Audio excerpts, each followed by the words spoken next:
Buenos días a los intérpretes nuevamente. Vamos a probar ahora con webcast y con radios. ¿Me escuchas a mí, Luis? ¿Sí? Ok, probamos webcast primero.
Before we begin, we would like to remind the streaming services are available. If you require interpretation services, please go to the left side of the room. I would like to welcome you to all distinguished guests, representatives of multilateral organizations, members of the financial sector, indigenous communities, civil society, ladies and gentlemen. On behalf of the Embassy of Colombia in the United States, and with the support of the Mission of Colombia to the Organization of American States, we are honored to welcome you to this dialogue concerning the conservation of the last great flying river in the Amazon. This event aligns with the mandate established by the presidents of the Amazonian countries at the Belém do Pará Summit. Today, we gather to discuss a matter of utmost significance: the Amazon as a strategic pillar for the environmental, economic, and social stability of our planet, which contributes 20% of the world's fresh water through its last great flying river. Therefore, it is my distinct pleasure to welcome Ambassador Luis Ernesto Vargas, Permanent Representative of Colombia to the OAS. Ambassador, the floor is yours.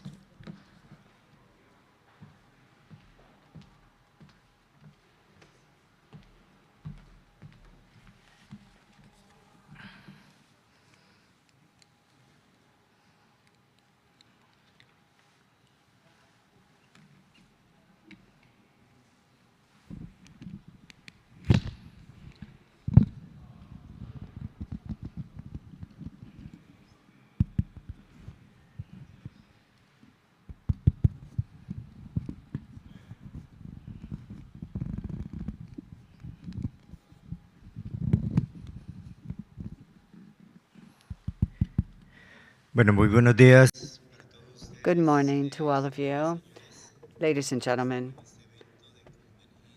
we are at this event of Amazonian convergence and the intersectorial steps to conserve the last great flying river of the Amazon. So it is an honor for us to be here today with you, those who are here with us in person and those who are with us online, to welcome you to this important forum. We are going to have an important, open, and frank debate, and that's very substantive, and it has to do with creating convergence so we can all be together on the same boat and move towards a common goal, which is to conserve our environment and to preserve the Amazon biome. And I would like to thank you for being here with us. And we would like to also thank those who are actively participating in this conference. This active participation will allow us continue to move forward, and that's what we want, to conserve and consolidate a roadmap which will take us to the UN Conference on Climate Change in 2025, in other words, COP30. For this purpose, we need to create agreements with respect to mechanisms that ensure quality and quantification of resources to be able to address the climate emergency. As you know, this topic first started with climate change, 5 years talking about climate change. But now we've moved on. We see that it's worse. It's a climate crisis. And it was not enough to tell all countries at the COPs about this. We are now facing a climate emergency. we are on the verge of a climate collapse. And if we do nothing, then we are facing the worst risk humanity has ever faced. So we want to thank those who have come together with my mission, the mission I head up, to show once again the commitment of the government of Colombia with respect to this emergency. And as our President Gustavo Petro have heard, and he has repeated this again and again at the UN and other fora, since he became president in August 2022, this is the most important challenge humanity is facing. And for this reason, Colombia is seeking consensus.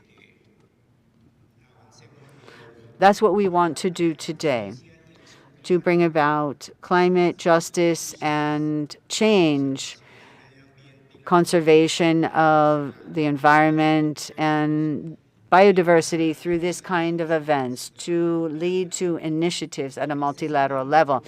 In that regard, I'd like to underscore that Colombia is convinced and is committed to having the 5th summit of the Amazon Cooperation Treaty Organizations, ACTO. We will organize this with indigenous communities, civil society, academia, scientists, in order to continue to preserve the Amazon and also to establish clear guidelines and a consensus stance with respect to COP30.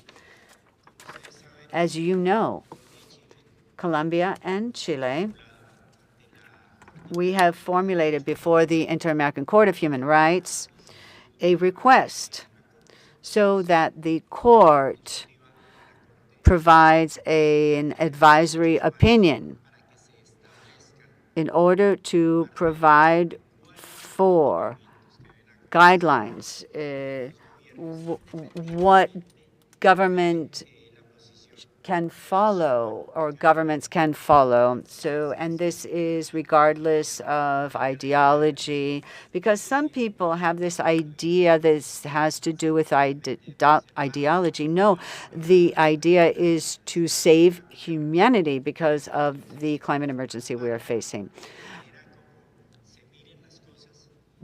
Regardless of your perspective, we need to have guidelines, minimum guidelines that governments can use to protect their most vulnerable peoples. This has everything to do with the topics we're going to discuss today.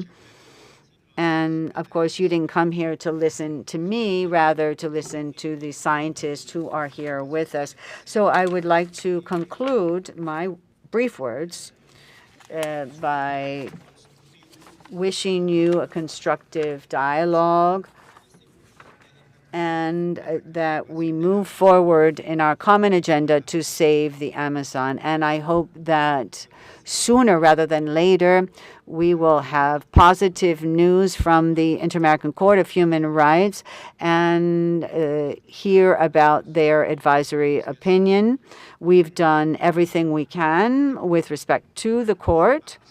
We have participated in public hearings, and on behalf of Colombia, we talked about what we thought these guidelines should be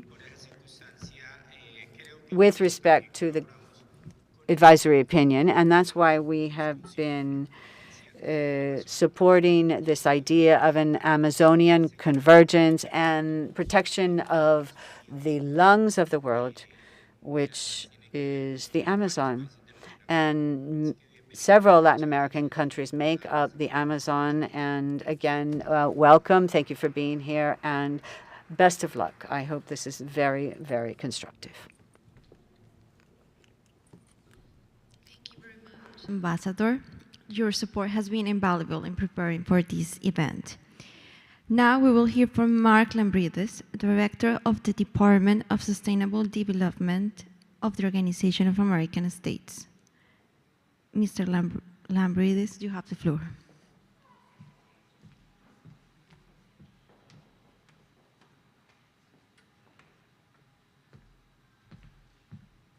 Thank you very much, and good morning.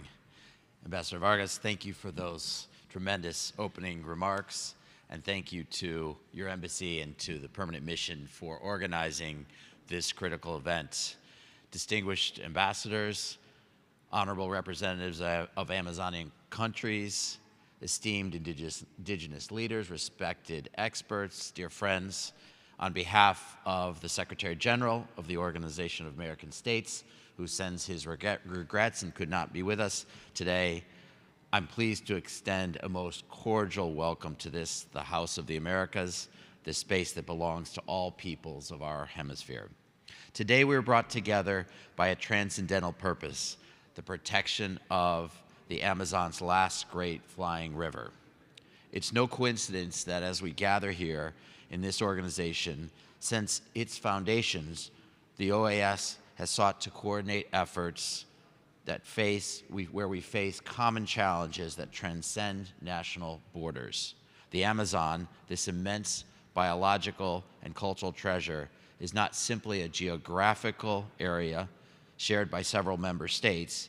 It is the planetary heart that pumps and generates 20% of the world's rainwater. This amazing atmospheric phenomenon known as the last great flying river, as the ambassador has already referenced.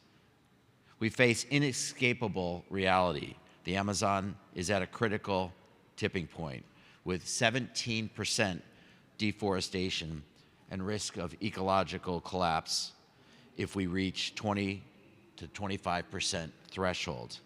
We face potentially devastating consequences for global multidimensional security. This is not just an environmental agenda, but rather concerns food and water, energy, economic, and our very social security of the hemisphere and really the entire world.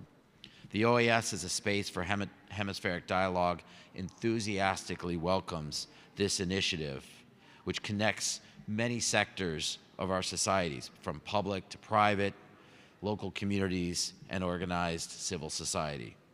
This historical example, the historical example of the technological, military, industrial complex that mobilized unprecedented resources during World War II, shows us the power of multi-sectoral collaboration in facing such existential threats. Today, we need to create a new nature-based economic financial complex that defines the geopolitics of the 21st century and ensures the well-being of our societies and shared ecosystems. Integration through environmental protection and the preservation of our shared ecosystems is not only an ecological necessity, but an incomparable opportunity for shared prosperity in our hemisphere. The Amazon, with its immense biodiversity and its crucial role in global climate regulation, offers us the possibility of reimagining our economic, financial, and cooperation systems. Therefore, the OAS celebrates and supports this Amazonian convergence as we inaugurate this event today. The dialogues, proposals, and initiatives that emerge from these meetings will be fundamental for the preparation of the COP30 and the Summit of the Amazonian Presidents to be held in August of this year. Allow me to conclude with a call to action. The protection of the Amazon and its last great flying river cannot wait. Each day that passes without concrete actions brings us closer to the point of no return. The Amazon and the Americas have historic responsibility to this vital ecosystem, not only for our hemisphere, but really all of humanity. The OAS is committed to this cause and makes available to all of you its convening capacity, the cooperation mechanisms, and the political will to advance this path of protection and sustainable development. I wish you a very successful event, full of fruitful dialogues, and above all, concrete commitments for the Amazon and the shared ecosystems of all the Americas. Thank you very much.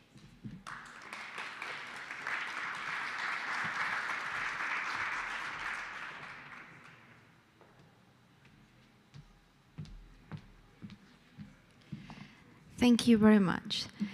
It is now my pleasure to introduce Martin von Hildebrand, Secretary General of the Amazon Cooperation Treaty Organization, who will share regional perspectives regarding the coordination among Amazonian countries in preparation for COP30.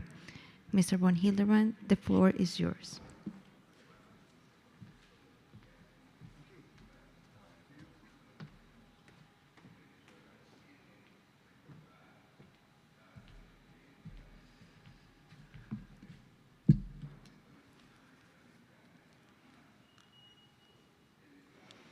Well, good day to everybody. I would like to thank the, perdón, voy a hablar en castellano. I'm going to speak in Spanish. I want to thank the Organization of American States for welcoming us. I want to thank the Embassy of Colombia for having us, and thank the Gaia Amazon Foundation. I want to thank all of you for being here and for supporting us. I am the Secretary General of the ACTO, and I want to talk about the Amazon Cooperation Treaty because some people don't know about it.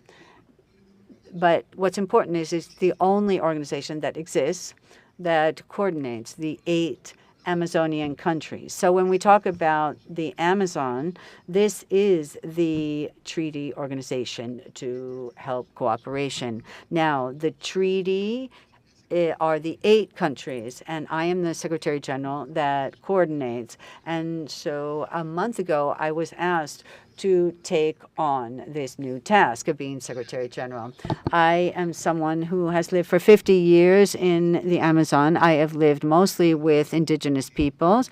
I have supported them in their territories. We have been very successful, and we've gotten them millions of hectares in land. We've helped get their rights recognized by the ILO and the Constitution, and also to have self-governance with the Gaia Foundation. So that's my story. I am from Malaloca, and then I went to these offices of the Amazon Cooperation Treaty Organization. We're going to talk about the fly-in rivers today. And to do this, we need to think about the Amazon jungle. Of course, you know that the rivers come from trees. And trees issue 8 times more vapor than a hectare of sea because they have deep roots. And as you can imagine, when it rains and there's evaporation, if it's on the ocean, not a lot of water comes. But if it rains on Manaus, 80% of the water that gets there is water that has been evaporated from underground. So it's very important to take into account that if we talk about flying rivers, we're talking about how the Amazon works.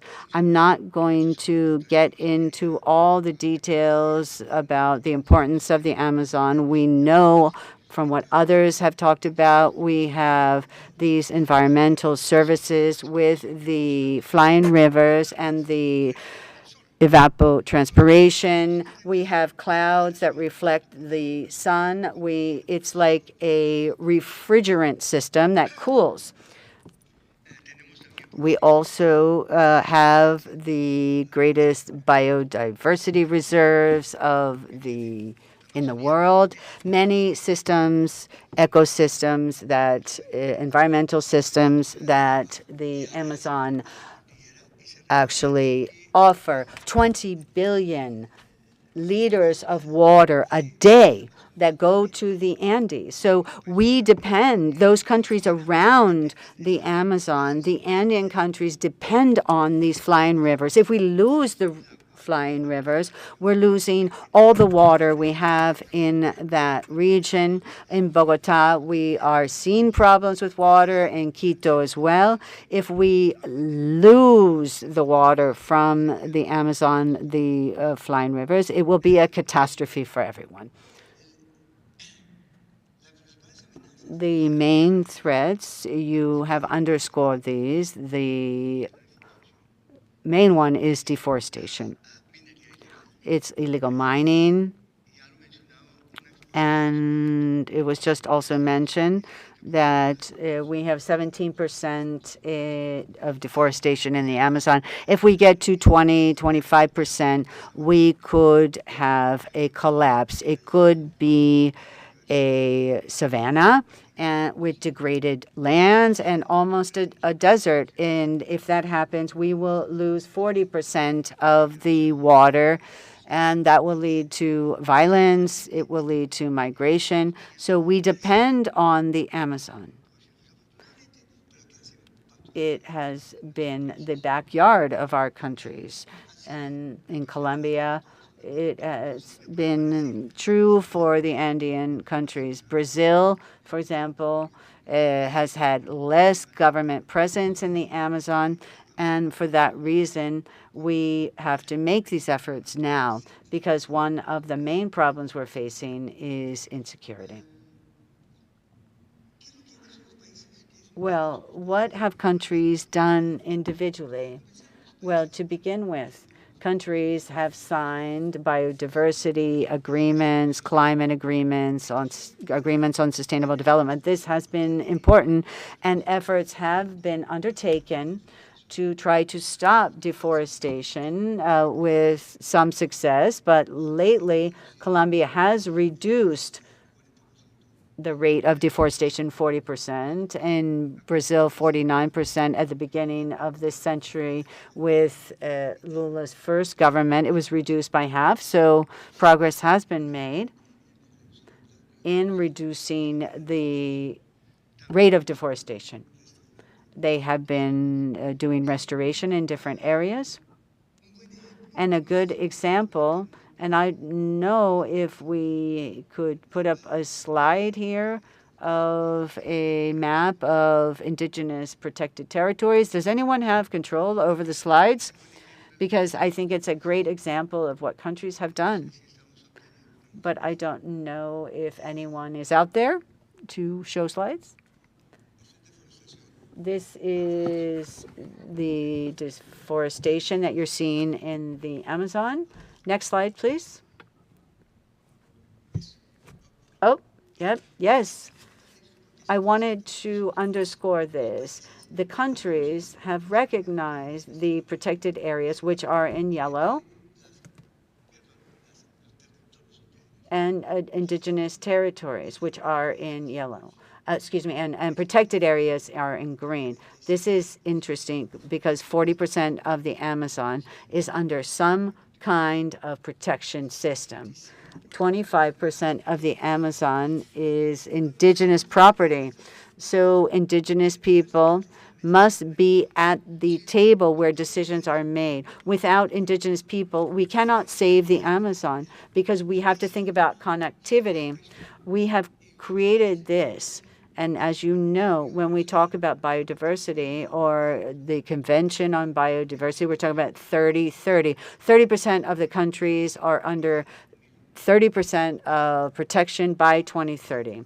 And we have here 45%. If the Amazon was a country, well, we would be very advanced, much more than any other country. However, we still have collapse. So countries have made efforts. Yes, we know there's deforestation. We know there's insecurity. There are many problems. And again, I highlight the problem of insecurity. The problem of insecurity is very serious. Insecurity, crime that has taken Colombia, Brazil, Venezuela in the Amazon. As long as we have the problem of criminality, I'm talking about trafficking of weapons, illegal mining, illegal deforestation. That means we cannot restore and stop deforestation despite the efforts of the government. Or organized crime has more money than the government, so it's very complicated and difficult. But we need to address the problem. Now, why is it that we still have collapse, that we still have losses? Well, there are many factors, but one factor that the governments are aware of is that we need to work jointly. We have efforts in August 2023 in the Belém Declaration. Well, we made a quantitative leap. We had the countries come together, the presidents of 8 countries, and they decided to work together. And this is something that is a sea change. Now we have some agreement in working together. And they issue a declaration. Then the ministers of foreign affairs take this up again and have issued resolutions. Why is this important?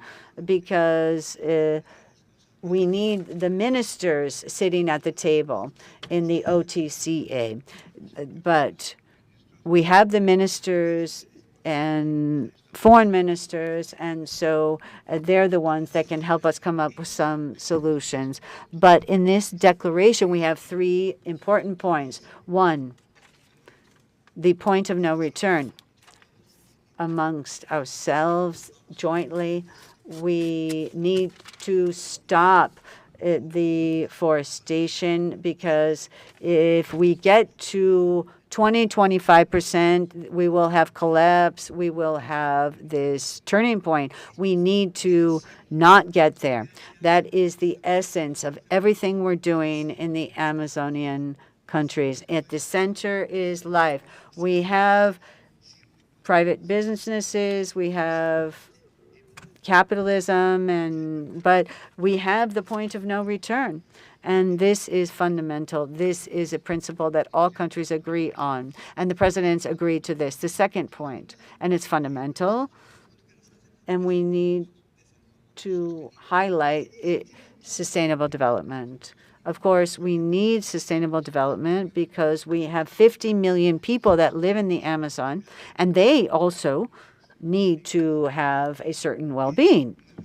They deserve a reasonable and dignified life, and so we need sustainable development. It cannot be sacrificed just thinking of the environment. And third, and is a sea change for all of us, is the participation of civil society.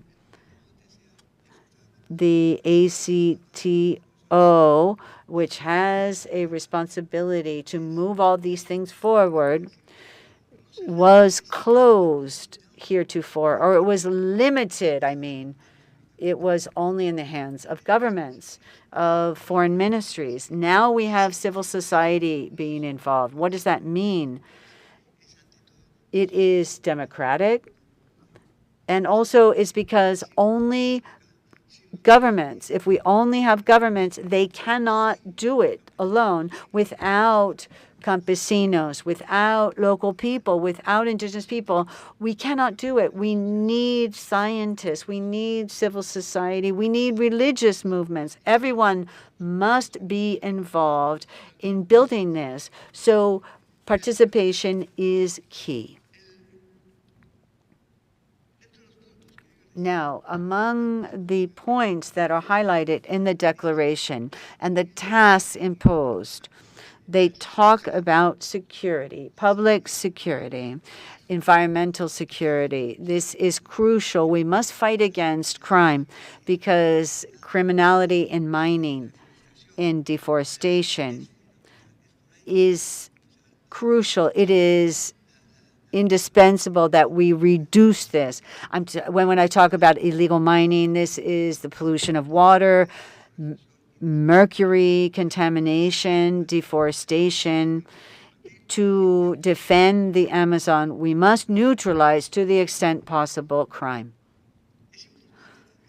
It is also important to underscore, and you will see this, it's only if countries work jointly can we fight criminality. It cannot be done just in Colombia or just in Brazil, because the criminals will move to a different country. We need to have institutional capacity with personnel. We need to have a political vision to be able to fight against crime. Only jointly can we do this. Another thing that is highlighted in the declaration are new economies. We need an economy that is environmentally friendly. We need to go beyond extractivism.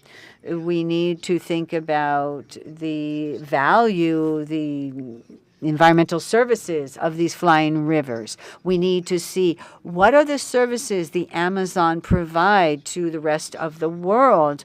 We cannot pay for water in Bogota. No, we need to think about how we look at the environment, how we look at water.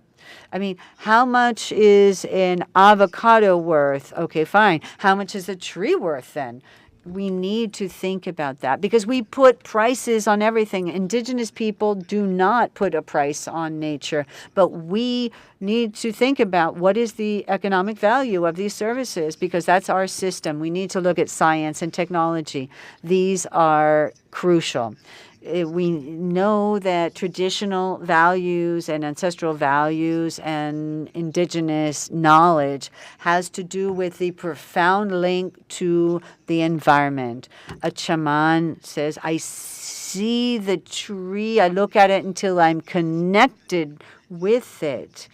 They meditate on this. They have more specialization than someone who has a doctorate in biology. They are part and parcel of the environment. This is millenary culture and knowledge, and we cannot forget about this. We have to think about our cultural diversity. This is very important, and presidents underscore the importance of this traditional knowledge in the declaration. And of course, we need academia to be involved in this framework. We need to think about health, not just epidemics, rather health promoted by the WHO. And this has to do with the health of our environment. People's health depends on the health of the environment, which is another issue that was underscored in the Declaration of the 8 Presidents. Of course, adaptation, mitigation of forests to climate change, reduce deforestation, restoration. We see on this map an example. Connectivity is key. Isolated areas don't work. We need to connect everything. Why am I talking about this here? Why am I saying that this is so important in the Amazon? We're not beginning from zero. We need to consolidate what we've done. Let's reap the benefits. We have scientific knowledge. We have indigenous peoples. We have the capacity to work to save the Amazon. We're not beginning from zero. It's not an impossible problem. We need financing. We need political will. We need scientific knowledge. And to this end, it is everyone's responsibility, a global responsibility. Why? Because we can talk about the Amazon, but there's another factor that affects us, which is global warming. The countries that are emitting CO2, they are affecting the Amazon regardless of what we do. That's why this is a global joint challenge that we must tackle. Countries together need to address the problem. The countries in the north need to comply with their commitments, their environmental and financial commitments. Nevertheless, as I mentioned, Well, we have in the ACTO a regional observatory of the Amazon.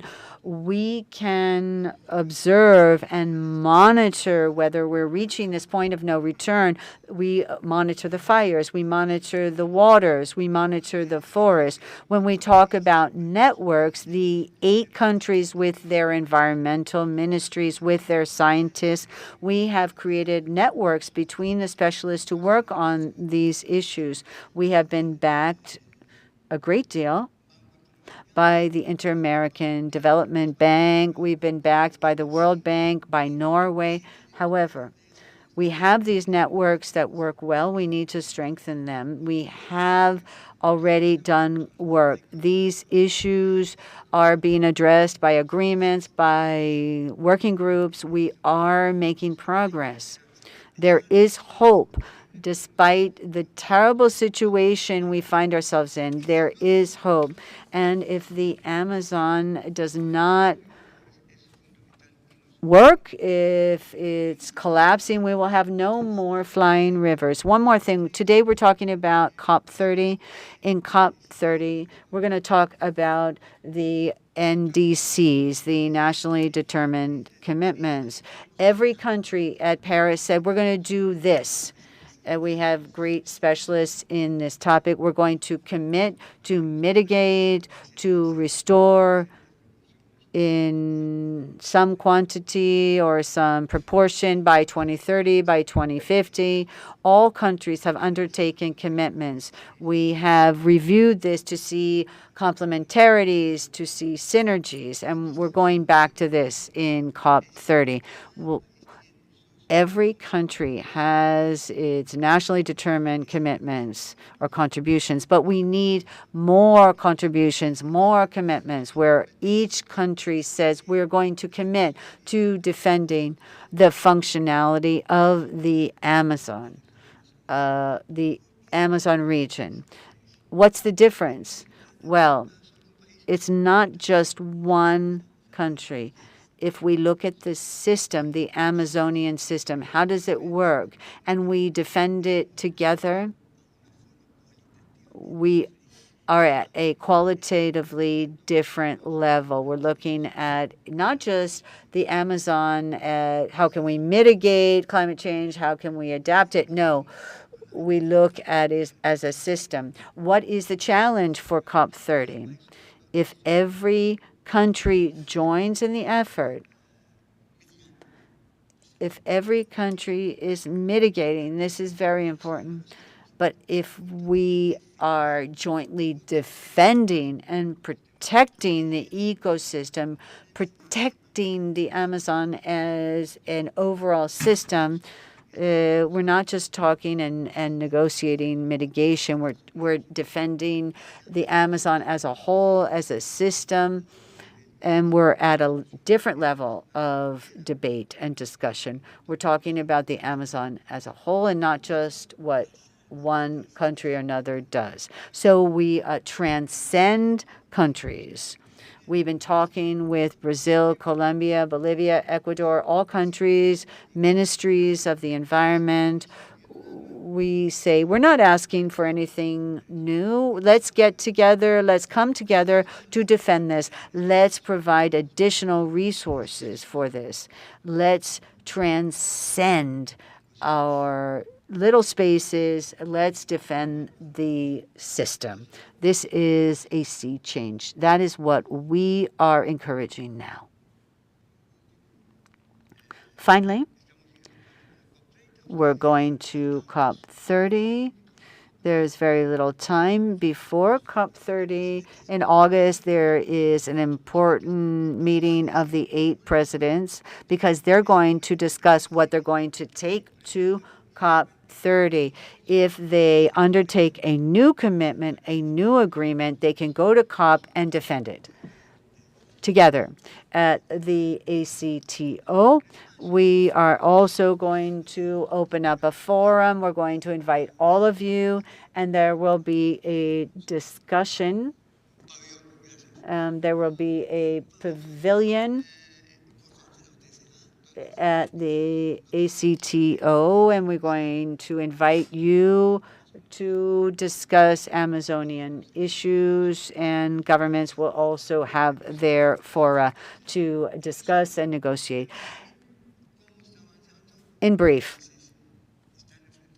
countries are addressing the problem collectively. We see it as a regional problem, and what we need to do is strengthen the Amazonian Cooperation Treaty Organization, which has an advantage. It brings countries together politically. It has the knowledge through science, technology, and the regional observatory on the Amazon, and has social participation, local communities, indigenous peoples. There are mechanisms for ongoing participation. We have Amazonian dialogue allowing them to participate and make recommendations to government.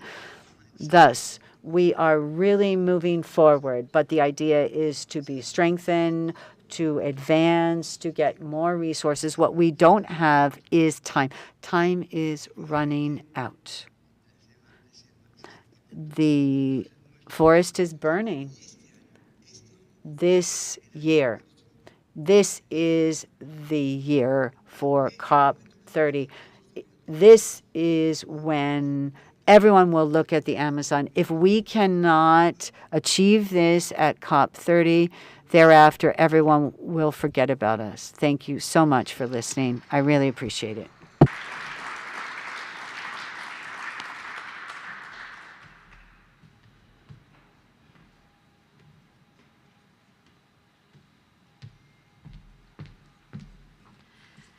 Thank you very much, Mr. von Hildebrand.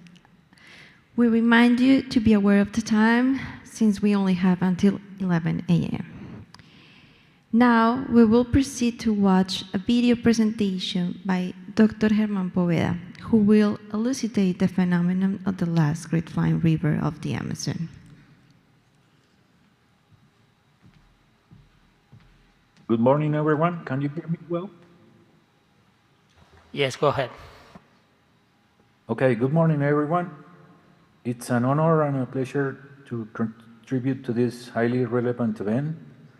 I'm going to talk about the flying rivers of South America and the Amazon River Basin, and how deforestation is threatening such fundamental climatic and environmental services for South America and for the world.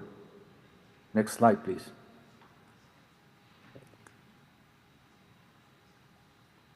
So the Amazon is a critical element of the Earth's climate system. Okay. Next one, please. Okay, that's one. So the Amazon is a critical element of the Earth's climate system because it reduces land surface temperatures, it generates rainfall, it stores around 20 billion tons of carbon in its soils and vegetation. It evapotranspires more than 20 billion tons of water every day and exerts a strong influence on the atmosphere circulation patterns, not only in South America, but also globally. And such an important role is due to two factors: its size, which is 7 million square kilometers, and its location in tropical South America. The basin produces about 16% of all photosynthesis in the biosphere and provide the largest river discharge in the world. But the Amazon is not an empty ecosystem. More than 47 million people live in the Amazon, of which 2.2 million are indigenous peoples. Next slide, please.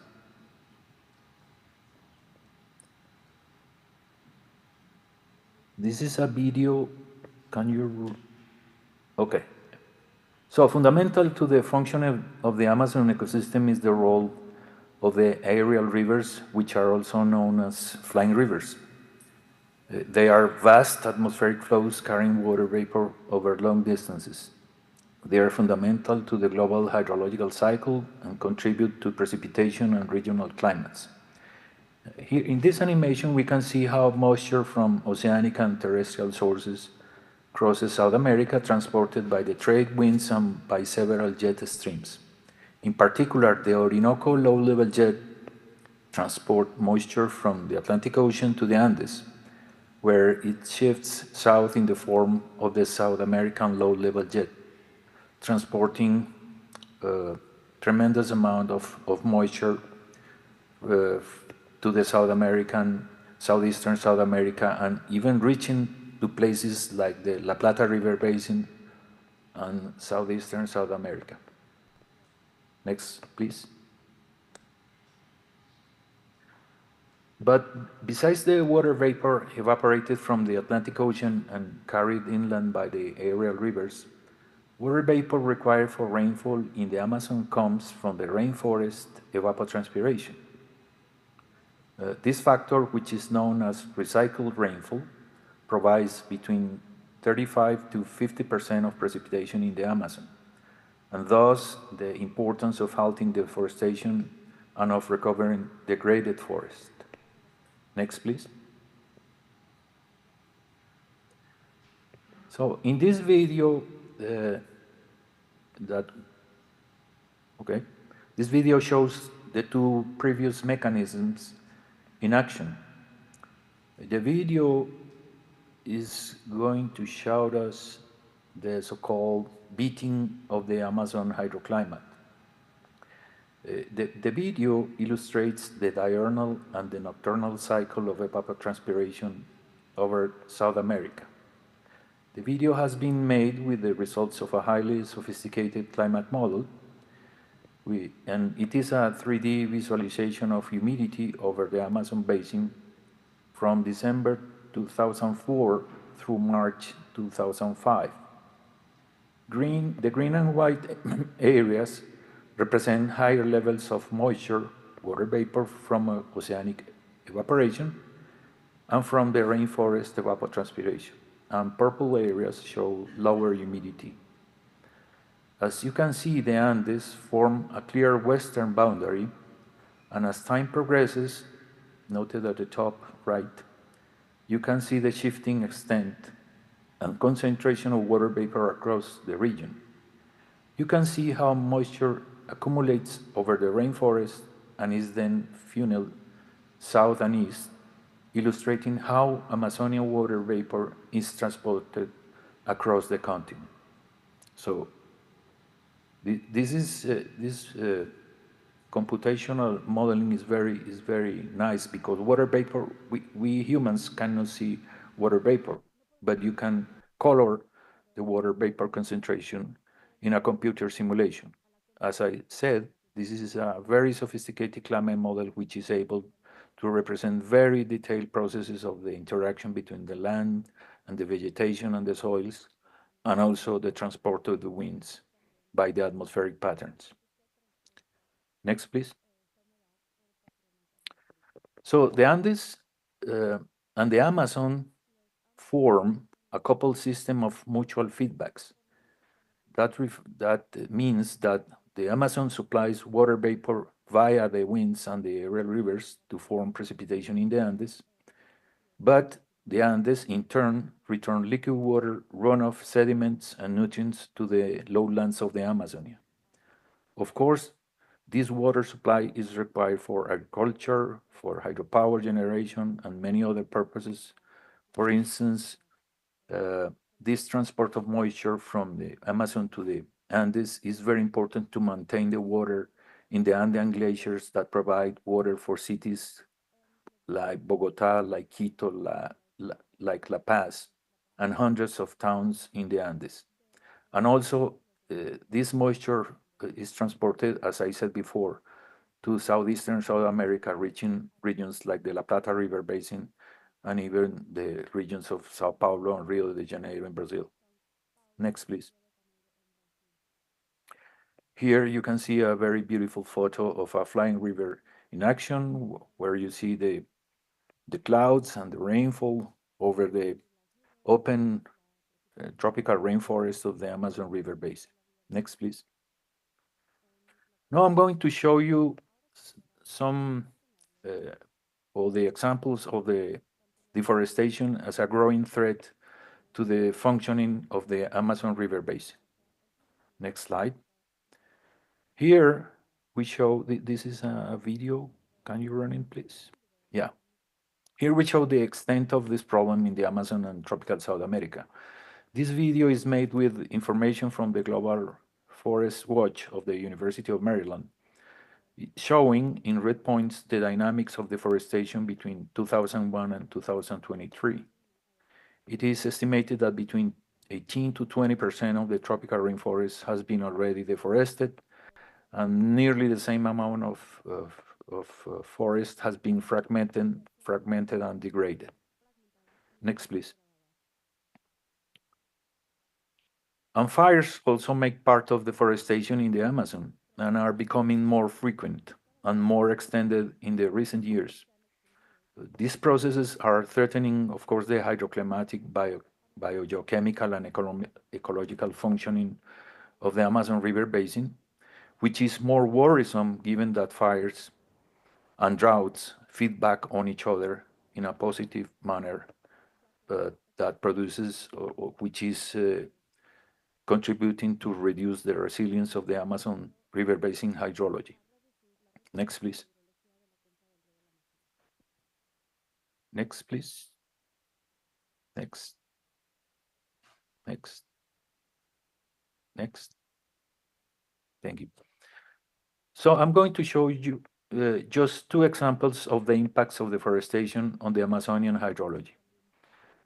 As we saw in the video presented before, there is a cascade of moisture downwind in the Amazon that is at risk of collapsing owing to deforestation. Because due to the reduction of moisture inflow that reduces rainfall, this in turn reduces evapotranspiration and reduces the outflow of moisture transported by the flying rivers and by the winds over the Amazon and over tropical South America. So this deforestation can collapse this virtuous circle of the moisture downwind associated with deforestation. So we need to halt deforestation because otherwise these marvelous mechanisms of transport of moisture downwind is going to collapse with the impacts on not only on the ecology, hydrology, climatology of the Amazon River basin, but also on water supply to hundreds of cities and towns in the Andes and also in southeastern South America. Next, please. The other impact I'm going to discuss here is what Martin was referring to, because several scientific studies have shown that ecosystems can exhibit phase transitions when a critical threshold is surpassed. In particular, for the Amazon, diverse models show that if deforestation surpasses 20 to 25% of the rainforest, it may suddenly transition to a warmer, drier savanna-like ecosystem. That means that deforestation doesn't need to get to 100% to collapse the rainforest. This is more critical since the current deforestation of the Amazon reaches almost 20% of the forest. So this is a tipping point that we cannot allow to cross because all the functioning of the Amazonian ecosystem is in peril due to deforestation that could collapse the functioning of the forest and convert the ecosystem to a warmer and drier ecosystem like a savanna. Next, please. So how to get out of the crossroads that represents the permanent stress, tension between economic development versus sustainable development? Well, to face such a challenge, the Science Panel for the Amazon was created in 2019 in a meeting held at the United Nations headquarters in New York, convened by the Sustainable Development Solution Frame Network of the UN. Next, please. And since that event, we have been working in creating diverse documents, diverse statements, diverse participation in global meetings. One of the main products delivered by the science panel for the Amazon is the Amazon Assessment Report issued in 2021 at the COP26 in Glasgow. And nowadays, this report is known as the Encyclopedia of the Amazon. It consists of 3 books focused on first, a thorough discussion about the Amazon as a regional entity of the Earth system, with all those chapters that you can read on that list. Next slide, please. Second volume is the socio-ecological transformations and the changes that the Amazon have been experiencing in the recent decades, with the chapters that you can read also in this slide. Next, please.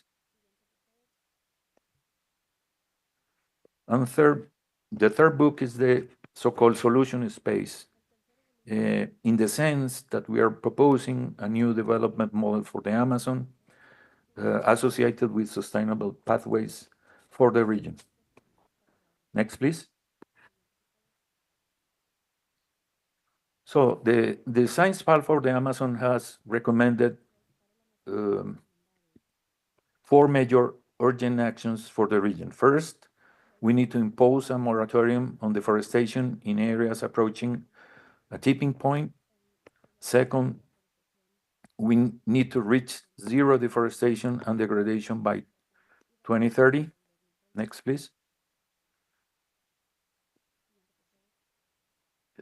Third, we need to restore and to remediate degraded and polluted terrestrial and aquatic ecosystems.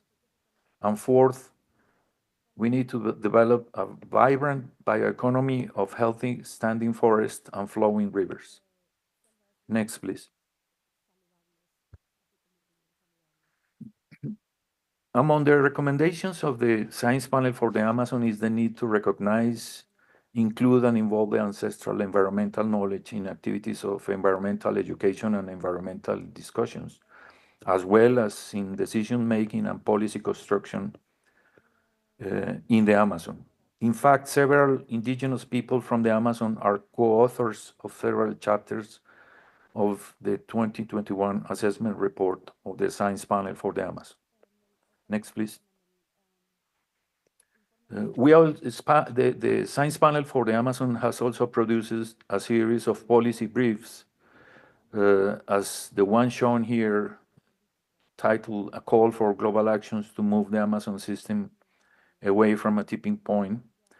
But also, several other policy briefs have dealt with the strategies for large-scale forest restoration in the Amazon, conserving the Amazon freshwater ecosystems, forest management for timber production and forest landscape restoration, also human impacts on carbon emission and losses in ecosystem services, also policy briefs on droughts in the Amazon, among others. So that way we are trying to contribute to reverse this problem and to refrain the deterioration and the degradation of the Amazon rainforest for the generations to come. Next one, I think, is the final one. Thank you very much.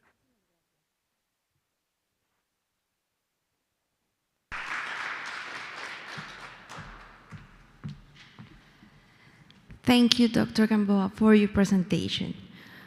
We will now proceed with our first panel discussion titled Water and Multidimensional Security, a Strategic Approach of Multilateral Organizations in the Americas.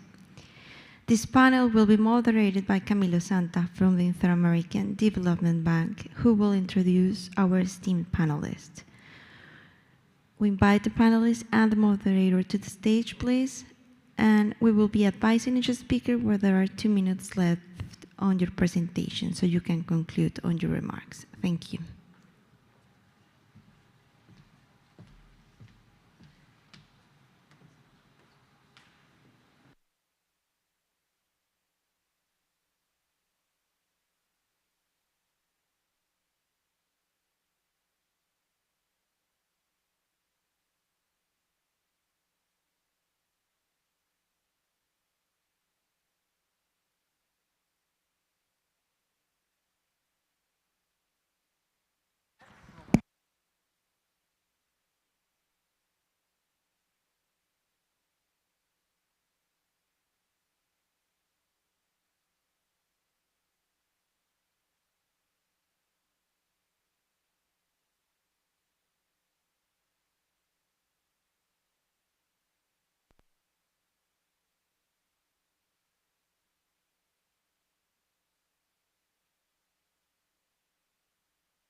I believe we're short on time, so we may as well start. Thank you everyone for being here at this event, and thank you all our panelists for joining us.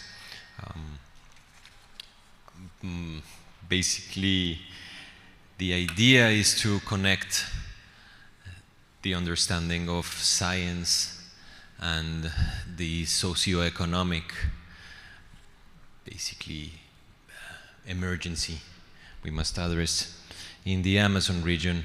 But we should probably start by understanding how this Amazon region is also inhabited by almost 5 million people.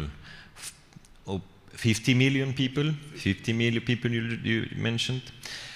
From the Inter-American Development Bank, we actually just received the good news. We were approved a GCF project by 400 million to address the climate resilience of water security in the Amazon basin.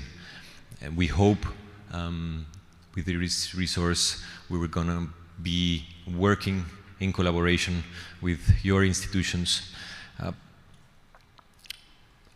I would like to start with you, Martin, probably as a bridge to our other colleagues in the panel, to introduce why would you consider water security a multidimensional security affair, and why are we here right now in the OAS? Why would you think that this is a critical moment? You mentioned that we are in this year of the politics for the Amazon region, but probably it would be good to understand the relationship that OTCA has with the OAS and with other multilateral institutions, and how this partnership between organizations is important and relevant right now. Thank you.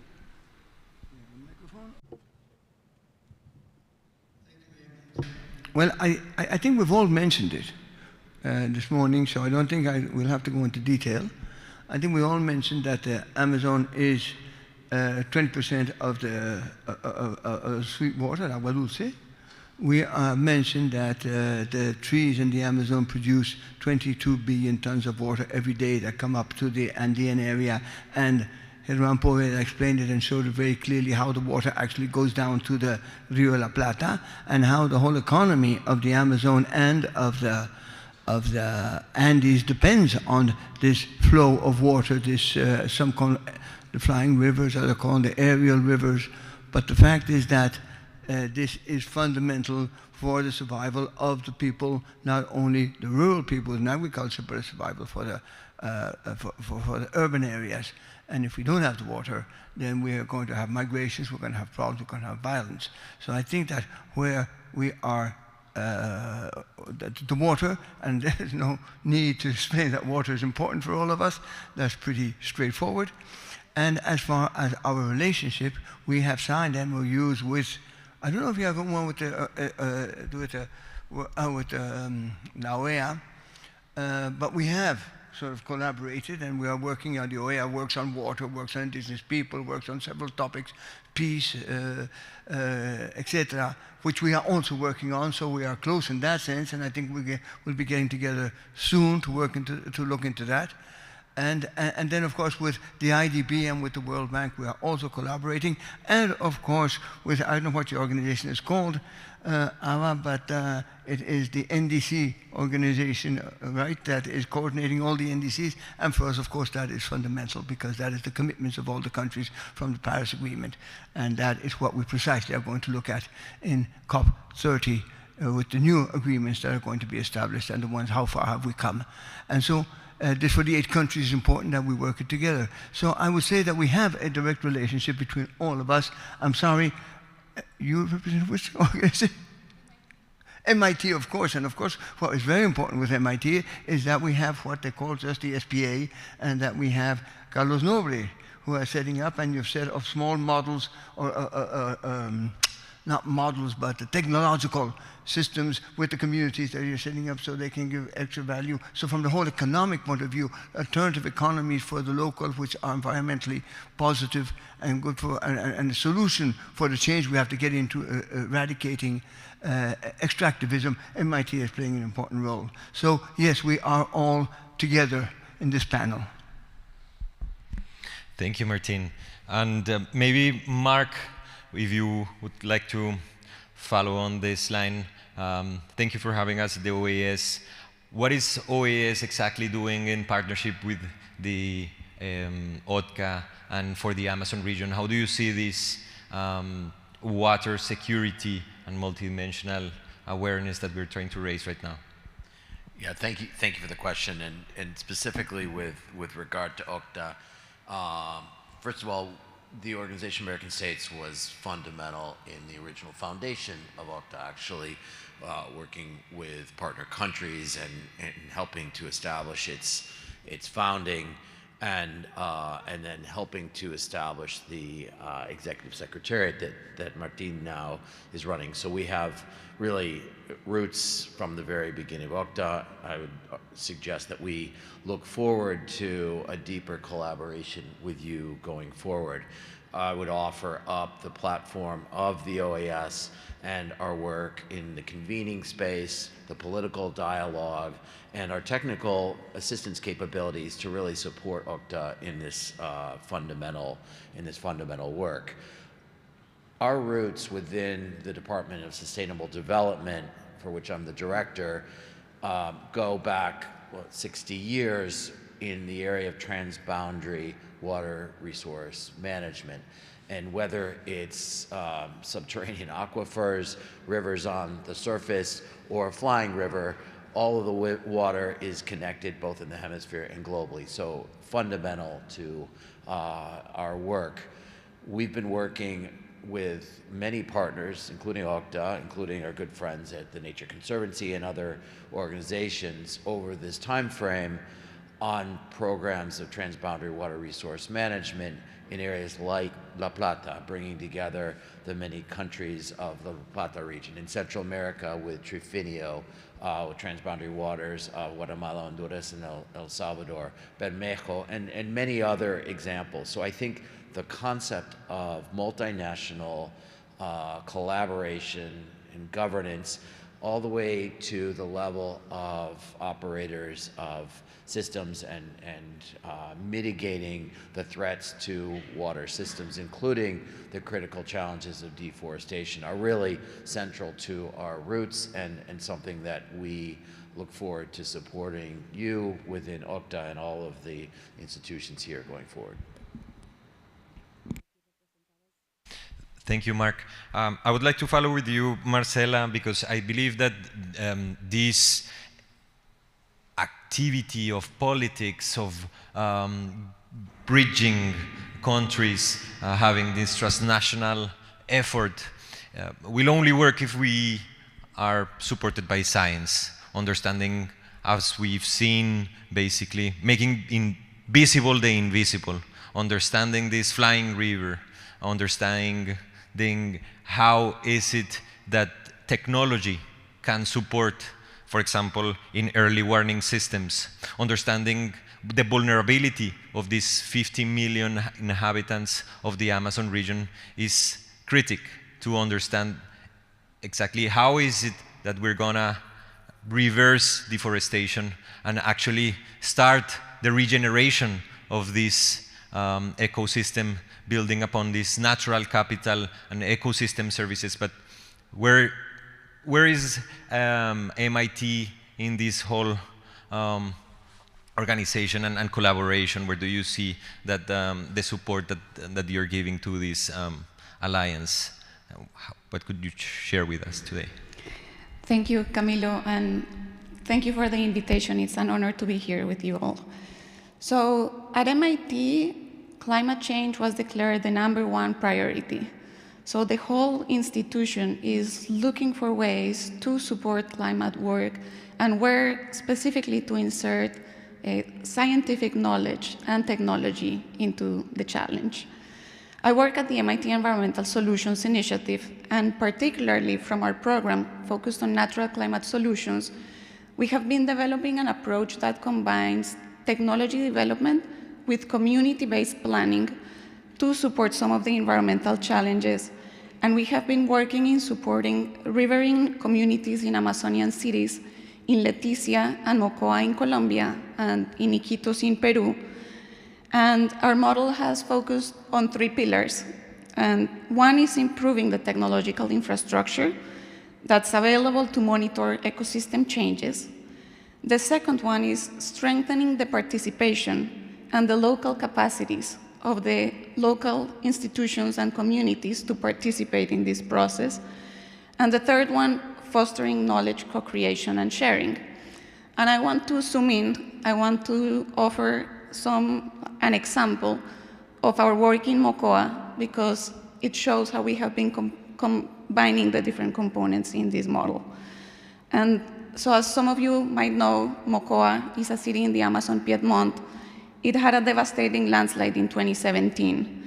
It was caused by unprecedented rain. It killed over 300 people, affected 40% of the city, completely erasing some of the neighborhoods in the city, and also disproportionately affecting the low-income communities who settled on the high-risk areas. So in my first visit to Mocoa, Edgar Torres, a community organizer, asked us, should I stay or should I go? And as researchers, we were determined to answer this question. We started looking for the data, but what we found was a systemic lack of data to be able to respond to this particular question in Mocoa. And this lack of data was already resulting in delays in the reconstruction efforts for the city, in mistrust in the government institutions, and also an impediment to create consensus about some of the planning decisions and infrastructure development decisions for the city. So we know that many of the water-related risks are predictable when you have the right data.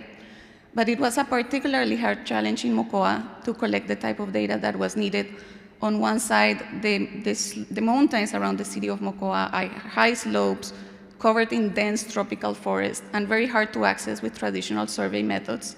And on the other side, the region has constant cloud cover, so it's also inaccessible with satellite imagery.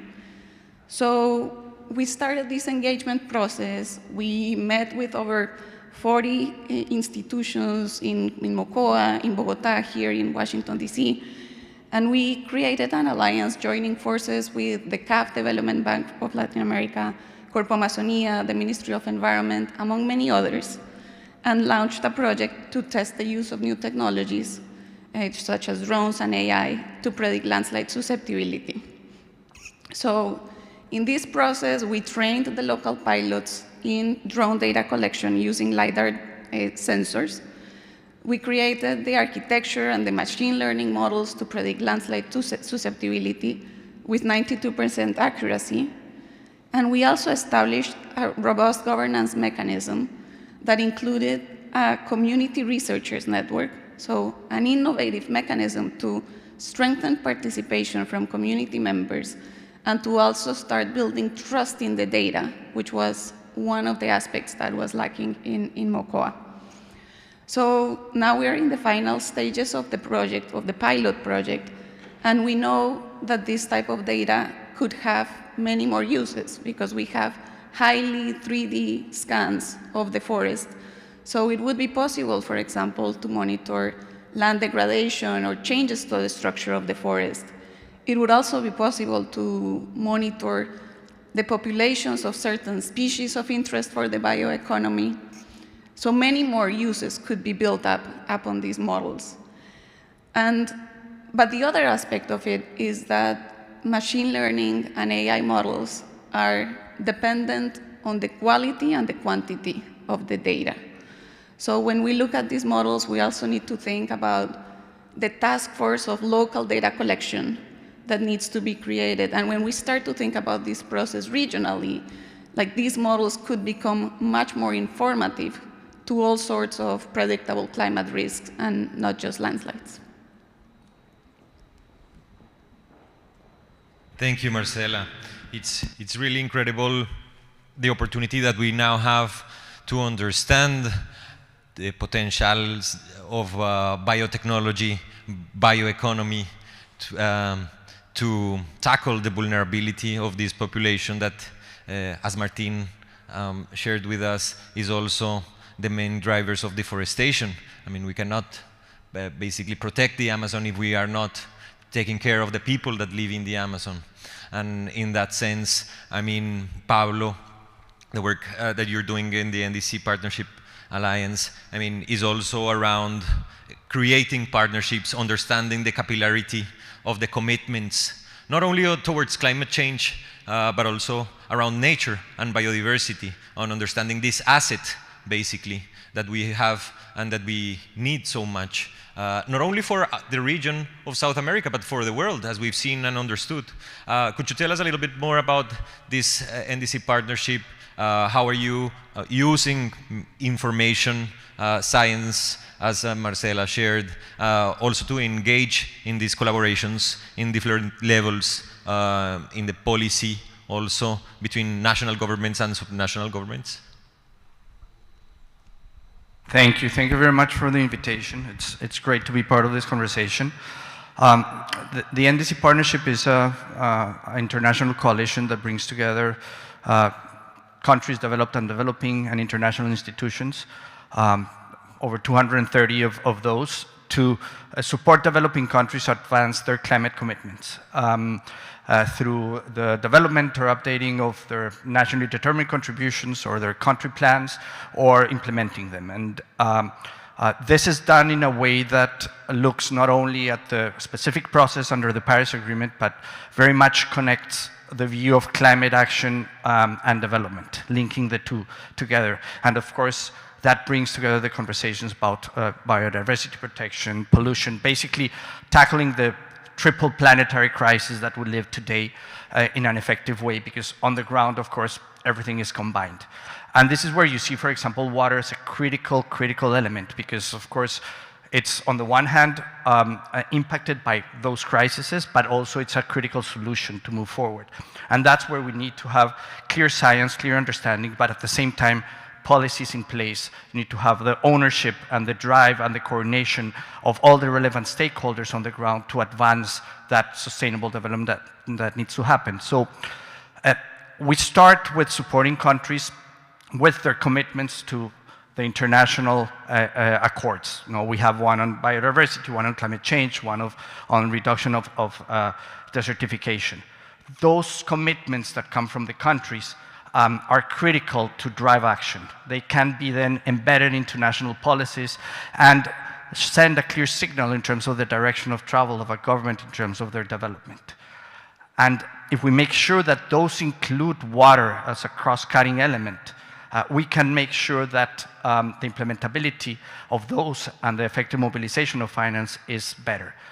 But you can look beyond that, because of course we're talking about now national commitments. But as Martin was saying, when we look at water, water is not just a national element, it's a regional element. And when we look at the Amazon, it's critical to see collaboration across the different countries.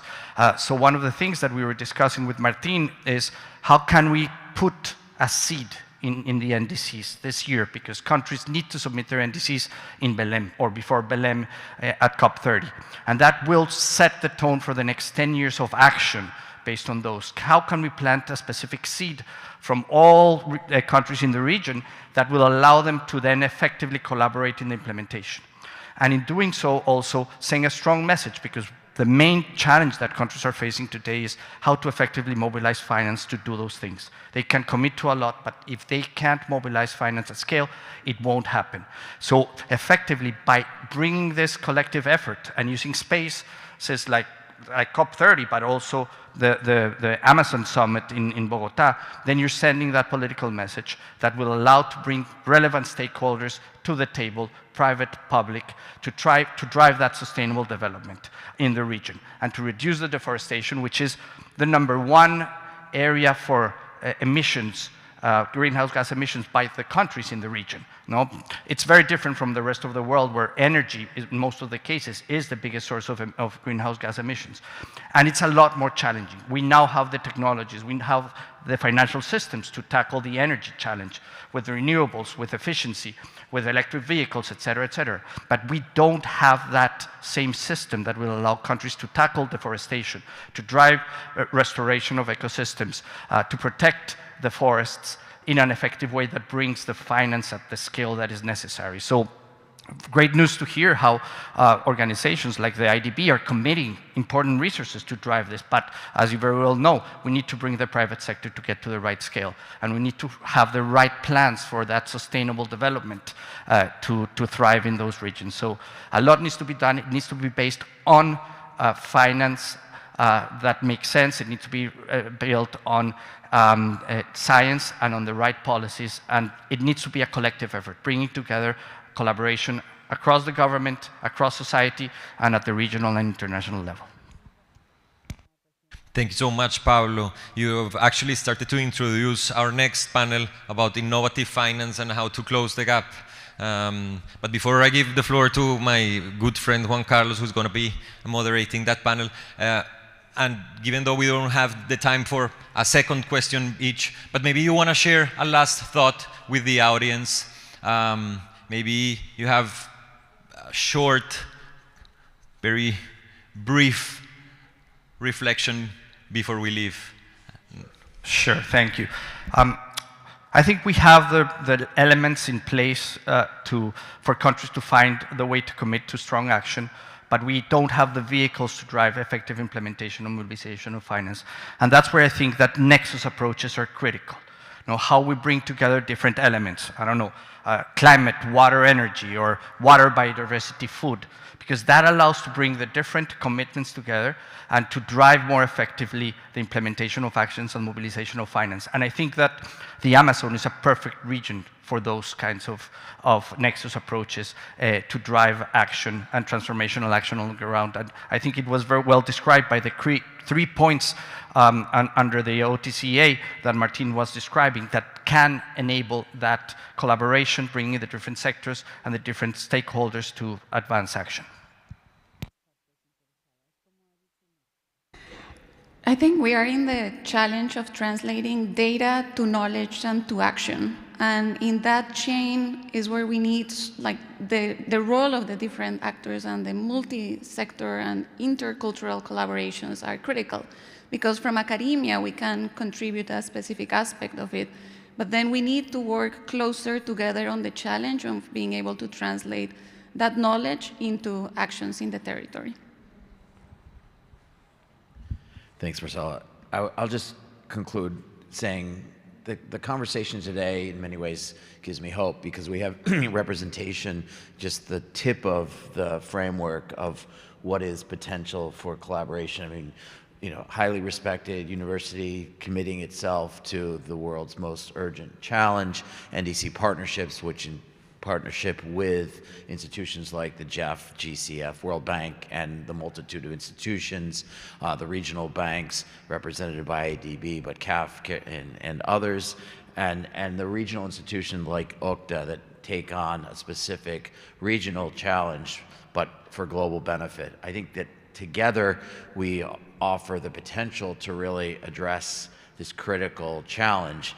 What we really need to bring it all together, the glue and the implementing force, is really the political will and the governance around this. Our governments from the United States all the way through the Americas that really commit political will and resources to make this happen. And so I think the collective efforts to drive the decision-making that actually commits to finding the solutions is the piece that brings me a bit of pause. But I think the will that we see around this table really is encouraging.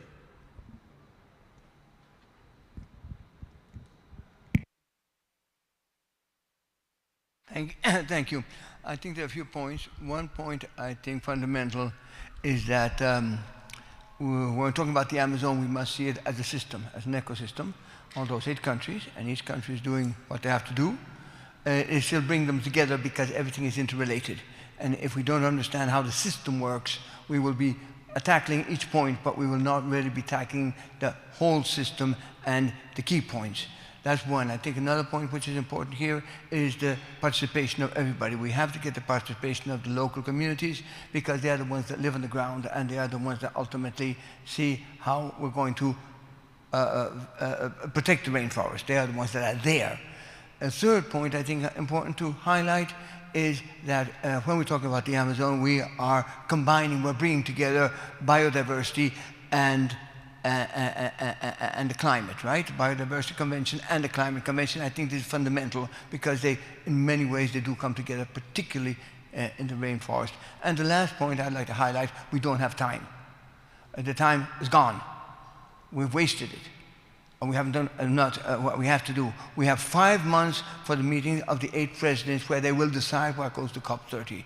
And after that, the time is gone because then we will never get, or difficult to get, the world interested or focusing on the Amazon because there are a lot of problems on the planet.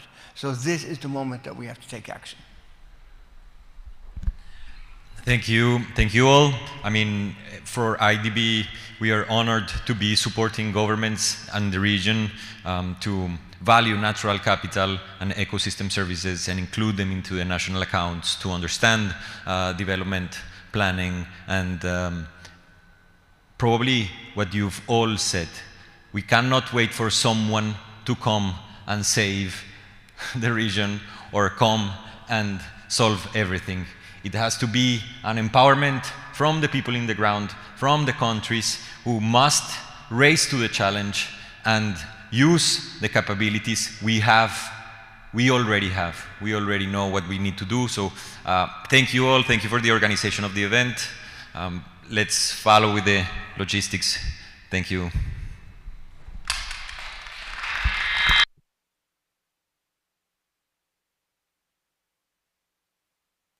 Thank you very much to our panelists and moderator. Now, a photo. Yes.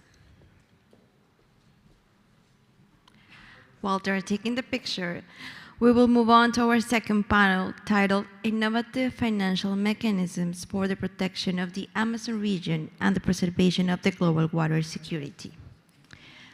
This panel will be moderated by Senator Juan Carlos Lozada of the Colombian Congress, who will introduce our panelists. We invite the panelists and moderator to join us on stage, please.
Well, good morning to everybody.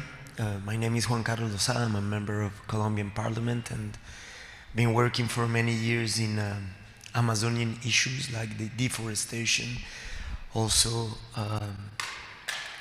crimes against nature and environmental laws in Congress.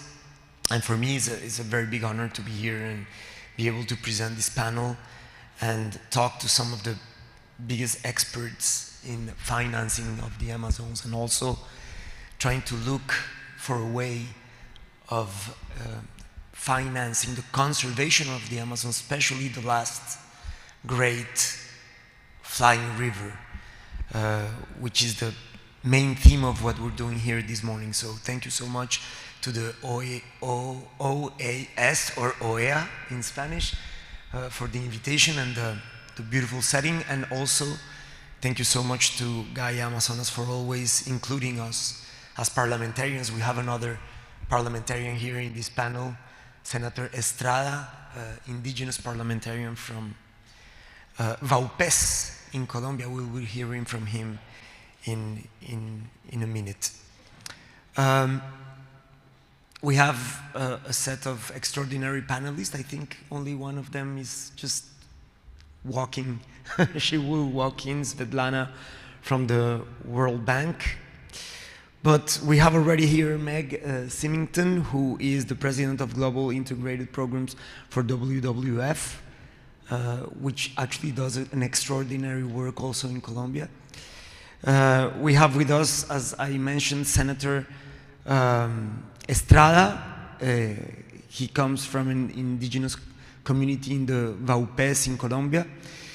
We have Ralph Chami from Blue Green Future, and we're very eager to hear from you on how we're going to assess all this information about the flying river and its economical impact in the region, of course.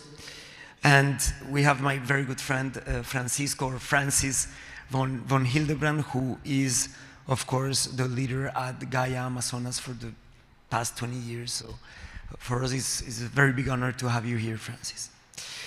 I wanted to start maybe with a very general question that could put us in perspective of what's going on in the Amazons on the financial aspect. And basically, I would like to ask all of you, and then maybe I will pass some very specific questions to the single one of you. But maybe this one is a context question, and it's what are the challenges to finance the conservation of the Amazons? Why has it been so difficult for multilateral organizations, for the private sector, and of course now with the new reality of, for instance, USAID getting out of the Amazons, $25 million only for Colombia are going to be cut in the near future. So what are the challenges, but also what have been the most innovative ways of financing projects in the Amazon that you can share with us today, and to tackle those challenges through innovative mechanisms of finances? This will be my first question, and I will pass the floor to you, Meg. Thank you, Juan Carlos, and it's great to be here. Thank you for having me at this really interesting event. So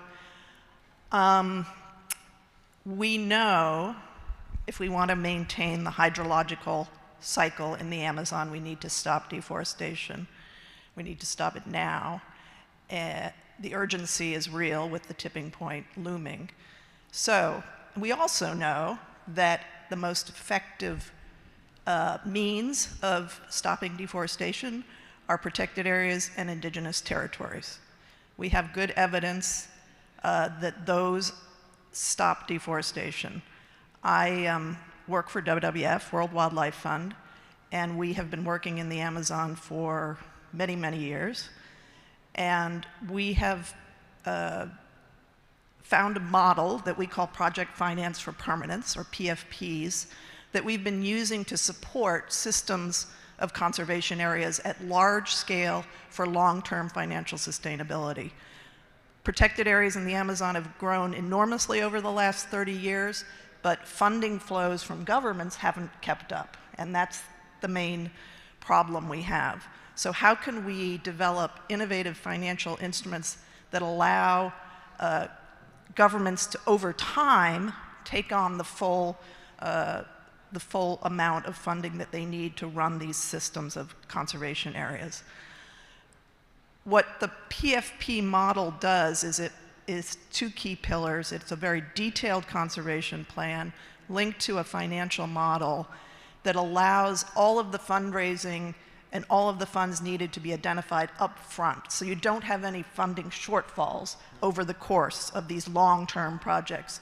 So for example, one of the flagship project using this model that WWF has been involved with since 2000 is the Amazon Region Protected Areas Program in Brazil, or ARPA, known as ARPA. It now supports 120 protected areas in the Brazilian Amazon. And we have good data. A scientific paper was just published in 2022 showing that from 2008 to 2020, the protected areas that received support from ARPA had about half the deforestation of other areas that did not receive the support. And that's because protected area managers need a long-term, dependable flow of resources in order to plan their management activities so that they can fight against the threats that are surrounding all of these areas.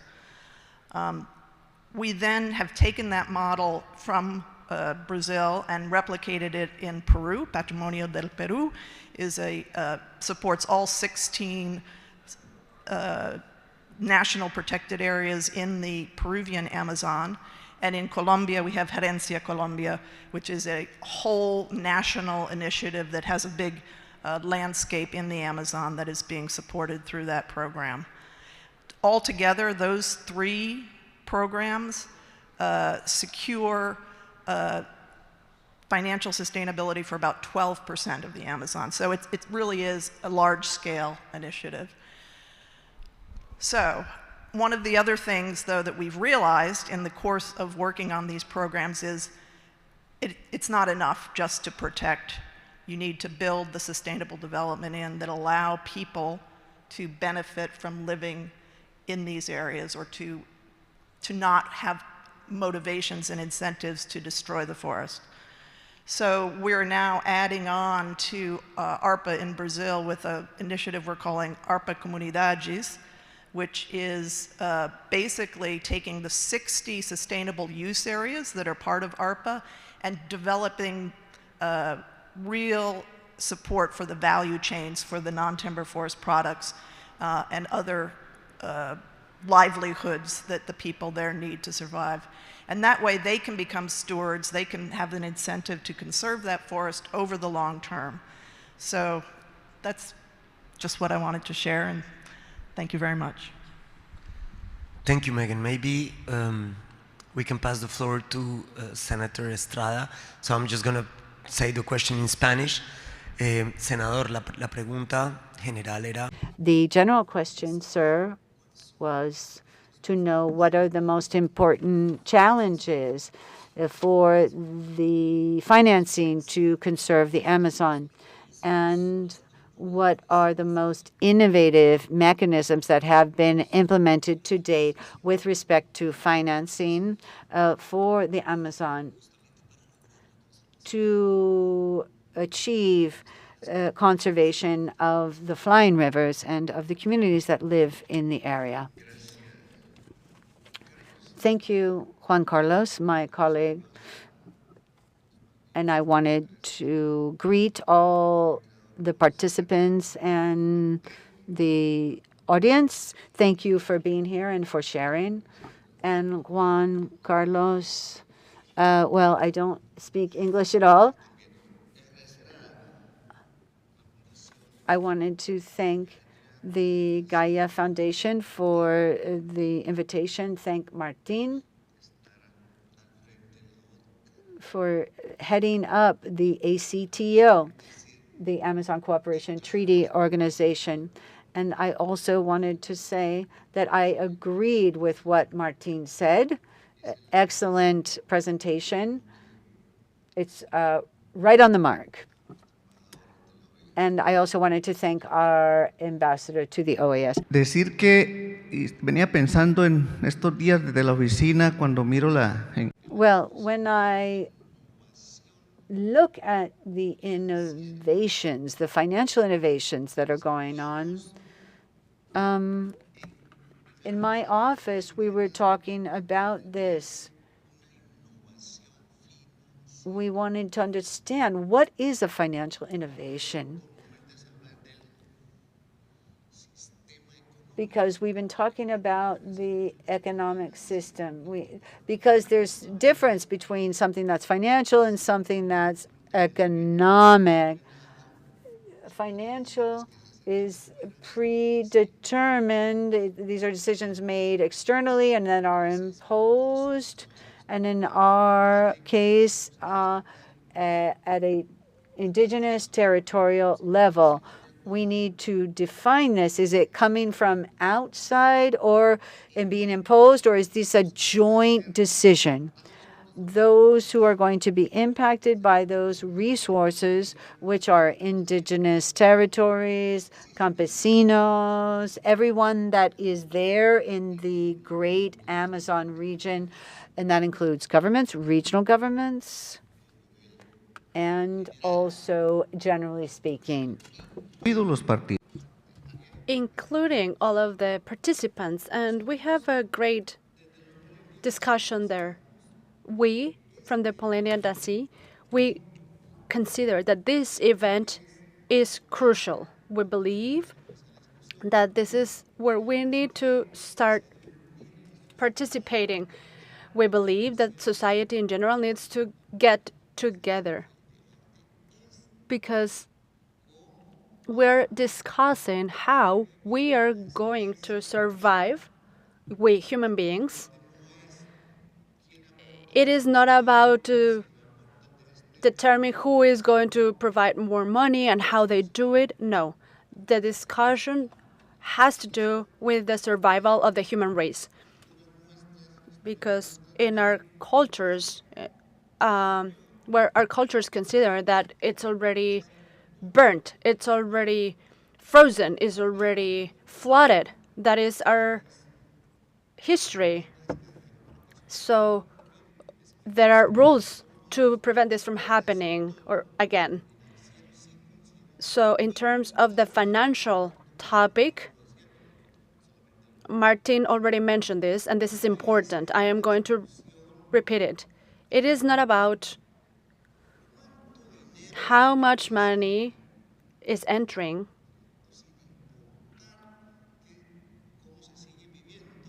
without considering or taking into account how people are living or how we see the world. We just give money and we continue doing the same thing. No, we need to change the policy. We need to change our attitude as human beings, the way we see the world. We need to change that, right? Because if we don't change the financial policies, meaning I provide certain amount of resources and I continue doing the same,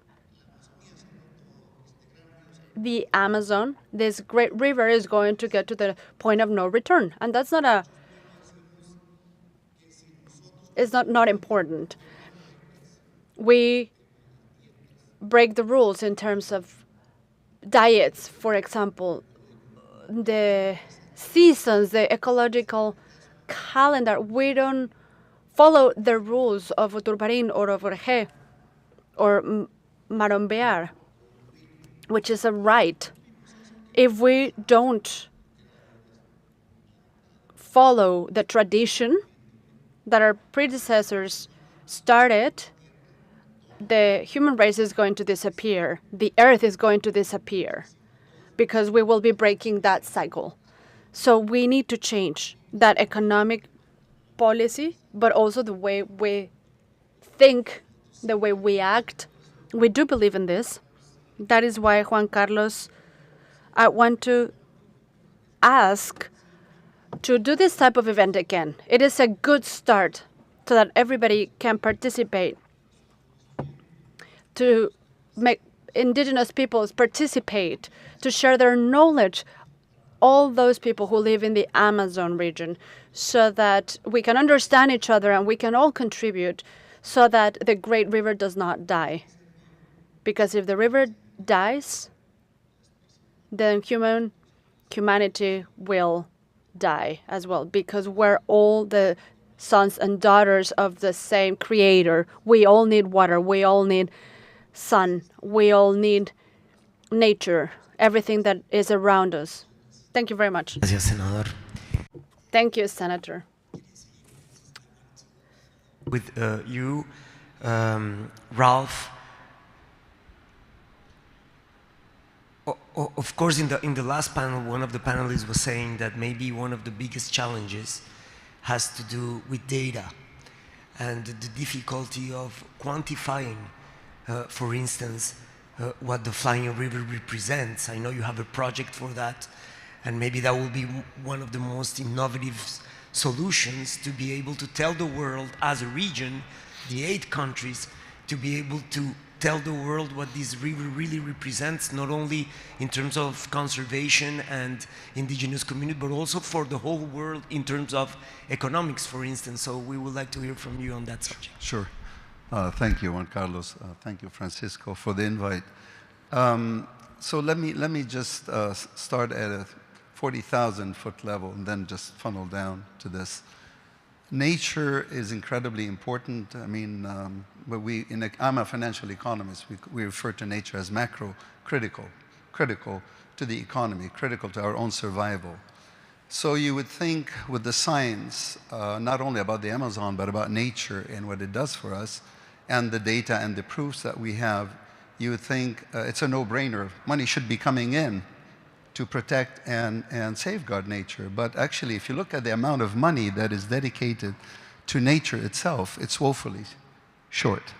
There's a report now a few years old from the Paulson Institute, basically says we need about $1 trillion to look after nature, of which we're receiving probably about 200 billion.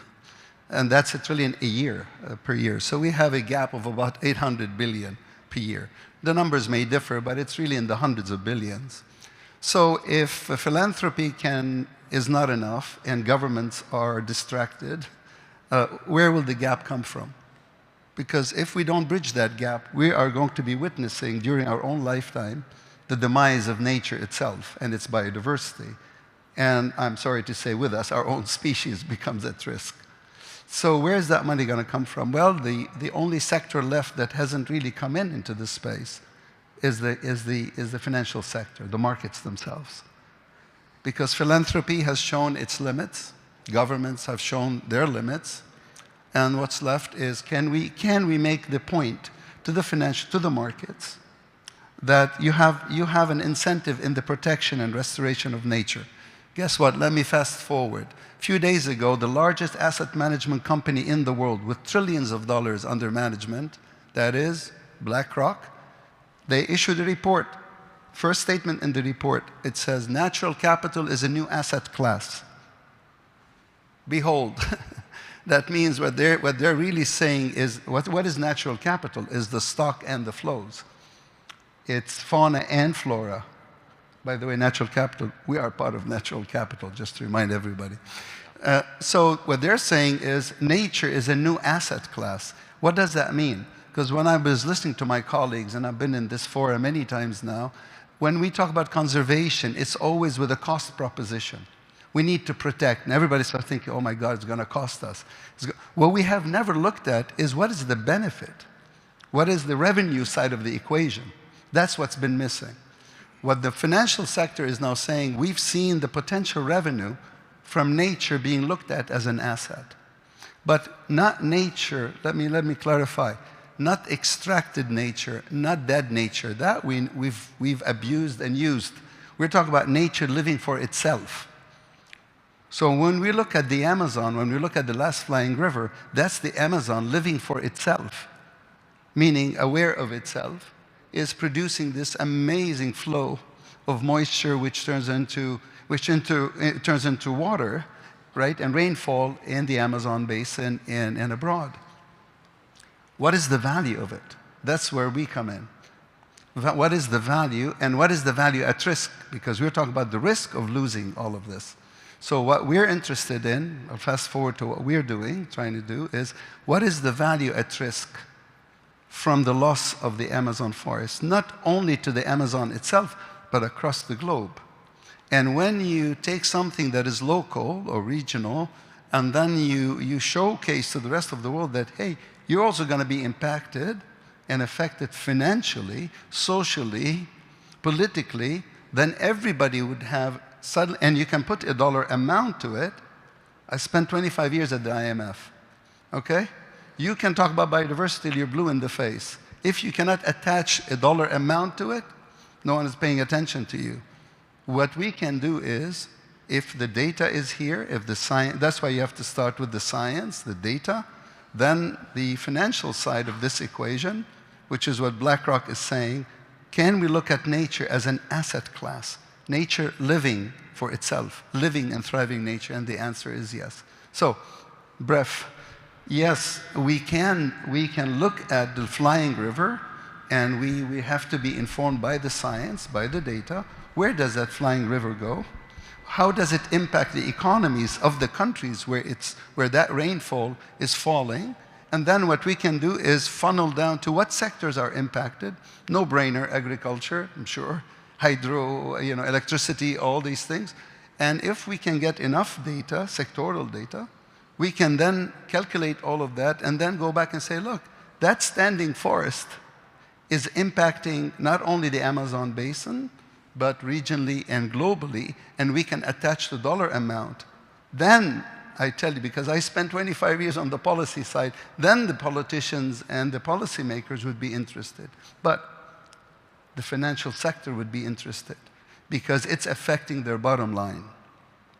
When they understand the dollar amount of it, when you can identify the risk, when you can measure the risk, as we all know in risk management, the third part, then you can manage it.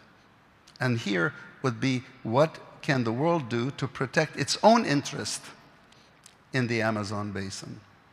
So you go away from just saying, well, the Amazon is amazing and this, to basically saying, this is how it's going to impact your pocket. It's how it impact your society. How it impact, because it has impacts on poverty, it has impact on movement of people. We all know, climate, nature, people having, resilience in nature is resilience in the people, stabilizing people on their land. When you lose nature, you're destabilizing people. You get movement of people within borders, across borders, with all of the ramifications of all these things. I'll stop here. Ralph, of course, that data is essential for policymaking, and it will be essential, for instance, for the 8 presidents that are going to meet in Bogota in August, because that's going to be a crucial, and Martin is here, it's going to be a crucial meeting because it's where our presidents are going to be able to coordinate what the position of the Amazonian countries is going to be at COP30, and of course to be able to show the world that kind of information from the regional governments, it's absolutely essential. I wanted to go to Pacho. Pacho, we call him informally. I'm sorry, Francis. I wanted to ask you, Francis, because Meg spoke about it a little bit, then Senator Estrada mentioned it. How can we ensure that the most innovative ways of financing reach the communities in the Amazon? I know you're an expert in territorial governments and for indigenous communities in the Amazon. That's what Gaia has been working on for more than 20 years. How can we ensure that the financing mechanisms really reach the communities that are the ones that are keeping for thousands of years the forest alive? Yeah. Thank you very much. First of all, I want to thank as well the Colombian Embassy and General Parra. It's been a pleasure working together in making this event happen. And of course, the Organization of American States. Regarding that question, yes, and I'm going to chip in a little bit with the question before on the challenges that there are on bringing in these innovative financings on board. I think that, there's 2 big blocks. The first one is, as it was mentioned, that the Amazon rainforest has been really taken into just the environmental debate. And as we all saw, the impact of the flying rivers is about water security, food security, energy security. At the end of the day, it's about social and economic security across the continent and across the planet. This is a conversation to be had with ministers of finance, of agriculture, of health. We need to take this conversation to different sectors within governments and within different sectors of the public and private realm. It affects us all. And this is something where we've had a lot of lack of communication. That's why it's so important in processes such as valuing the flying river. But coming back again, what has been other missing components on making these mechanisms effective? The territorial understanding and the territorial expertise and the territorial vision. How indigenous peoples that we've had the fortune to be accompanying for many years understand and see what is the critical actions really to maintain not only the forest and biological connectivity, but the social and cultural connectivity which underlies the health of the forest. Healthy, strong indigenous cultures equals healthy forests.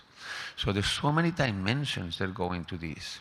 And that lack of information in the design of innovative financial systems many times is the recipe for a failed attempt. That is why it's so important. What do we do in Gaia Amazonas? We help build the bridges between cultures, between sectors. That's what we've been doing for so long. In Colombia with indigenous communities, across the northern Amazon region specifically, which is the region that upholds the last great flying river, we work together with partners to scale up high-impact proven solutions.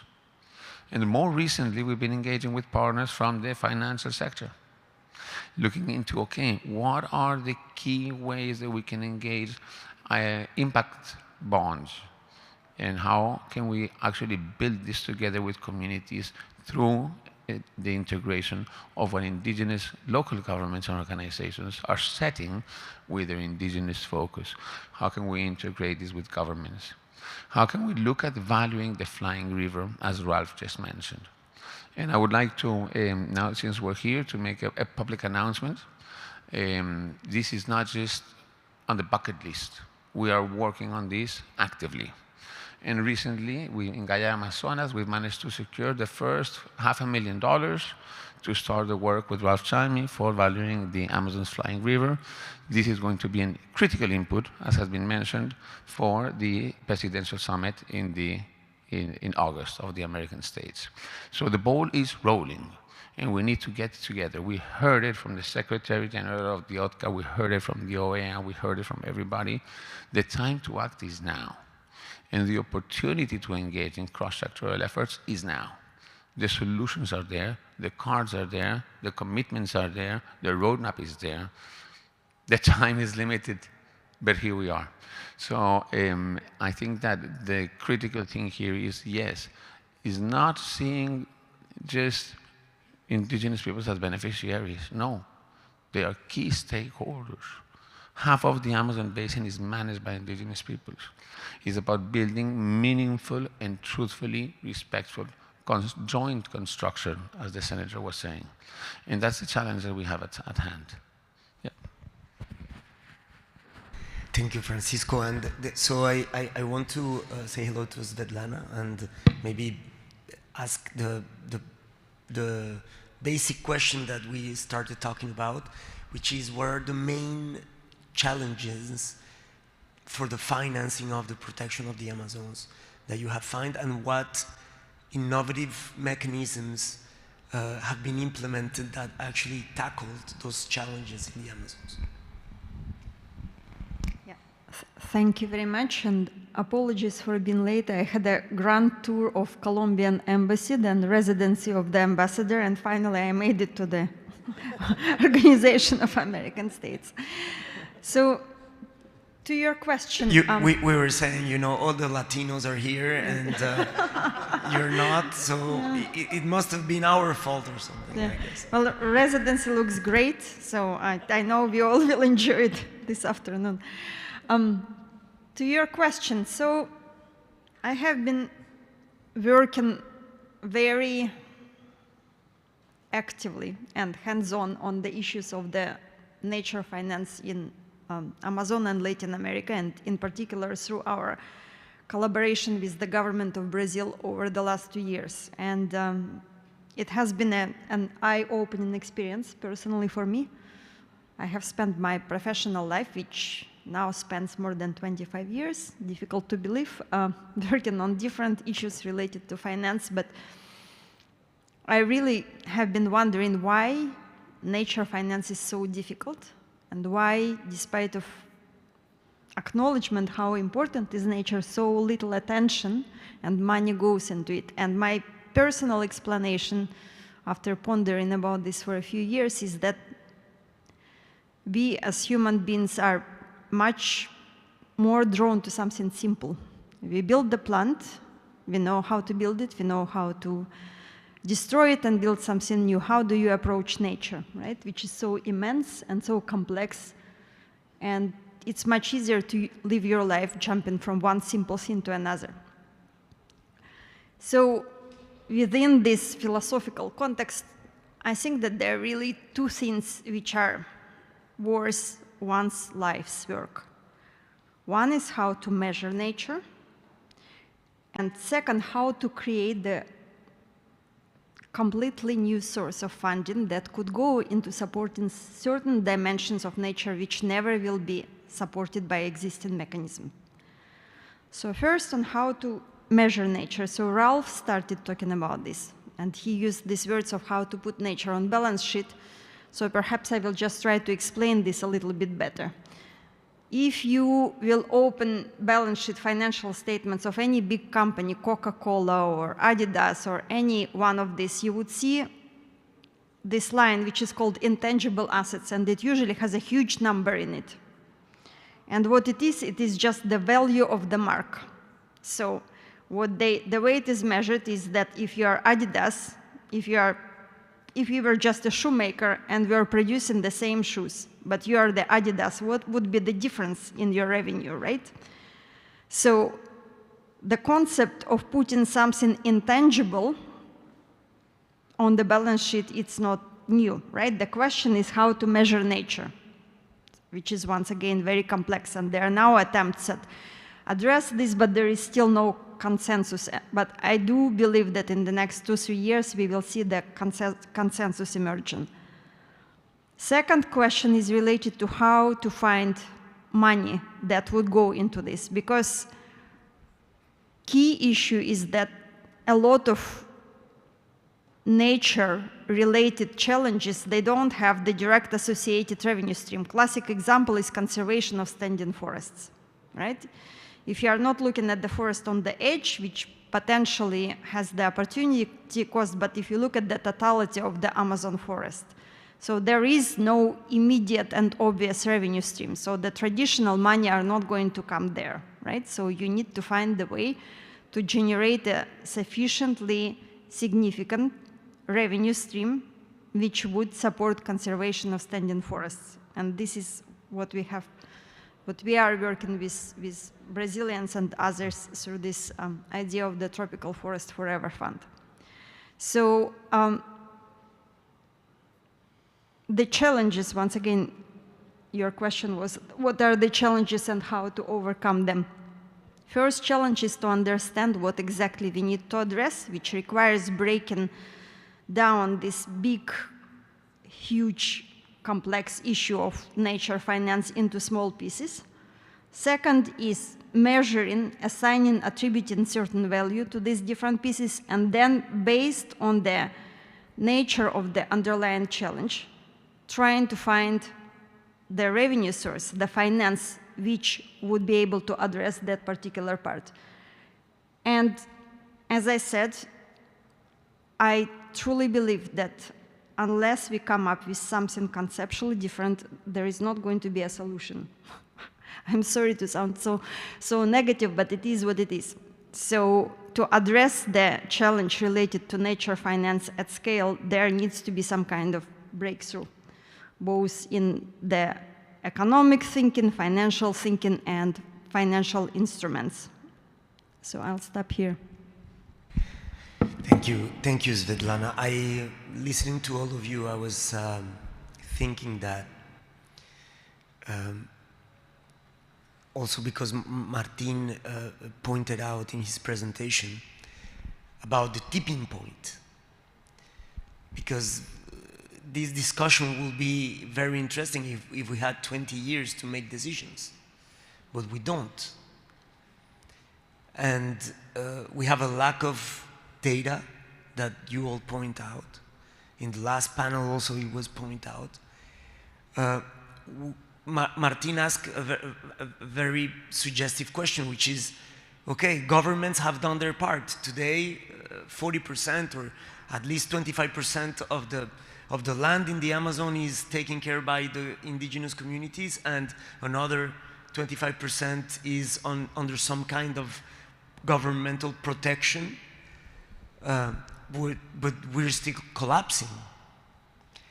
And when I hear Svetlana say, I don't want to be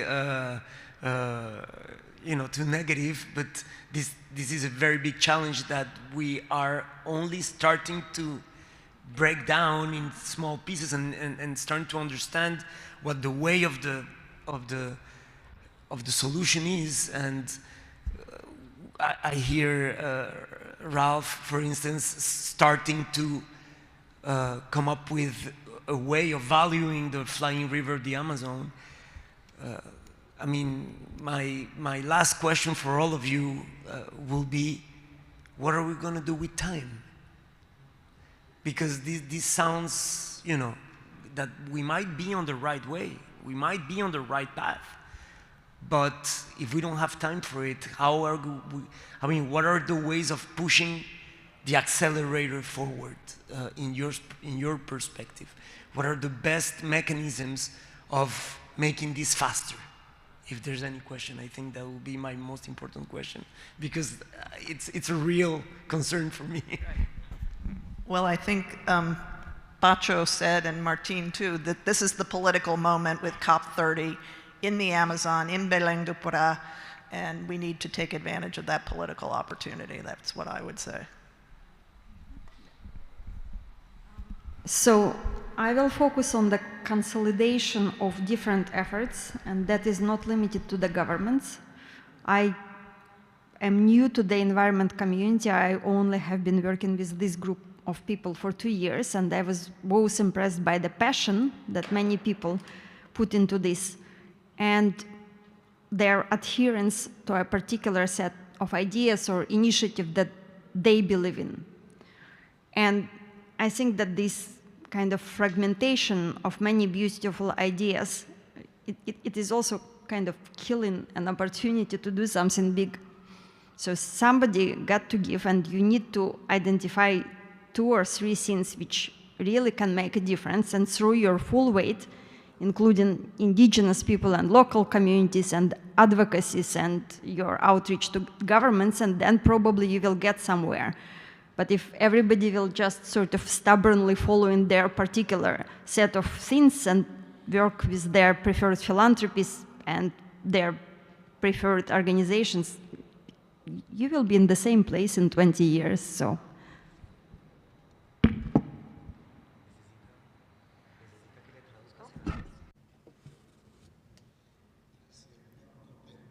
It is complex. We're going to continue insisting on the same thing. If we don't change our attitude, if we human beings don't change our attitude, we're going to die. We're going to be condemned to disappearing. There's no going back. So what have the scientists have said 2030? How long do we have? About 5 years. There's no going back. So it is, I continue insisting with indigenous communities because I am from there. I'm still there and I'm going to die there. You can put all of the money in the world. But if we continue doing the same thing, insisting on the same eating, the same thinking, that humans are superior than nature, and that I am comfortable and I have more money every day and accumulate more without taking into account the rest of the human beings, it's lost. We're lost. So in 5 years, with all of the research, all of the evidence, everything that we have that has been proven, not by the indigenous knowledge, but by scientific knowledge, if the attitudes of governments don't change, they need to change. So what we need to do is, and I'll insist again, everybody, the Amazon region or the tropical belt, we need to defend ourselves with or without resources, demonstrating that something is above something else. We can make progress. And I believe, Juan Carlos, that we're running out of time, but we need to do the work.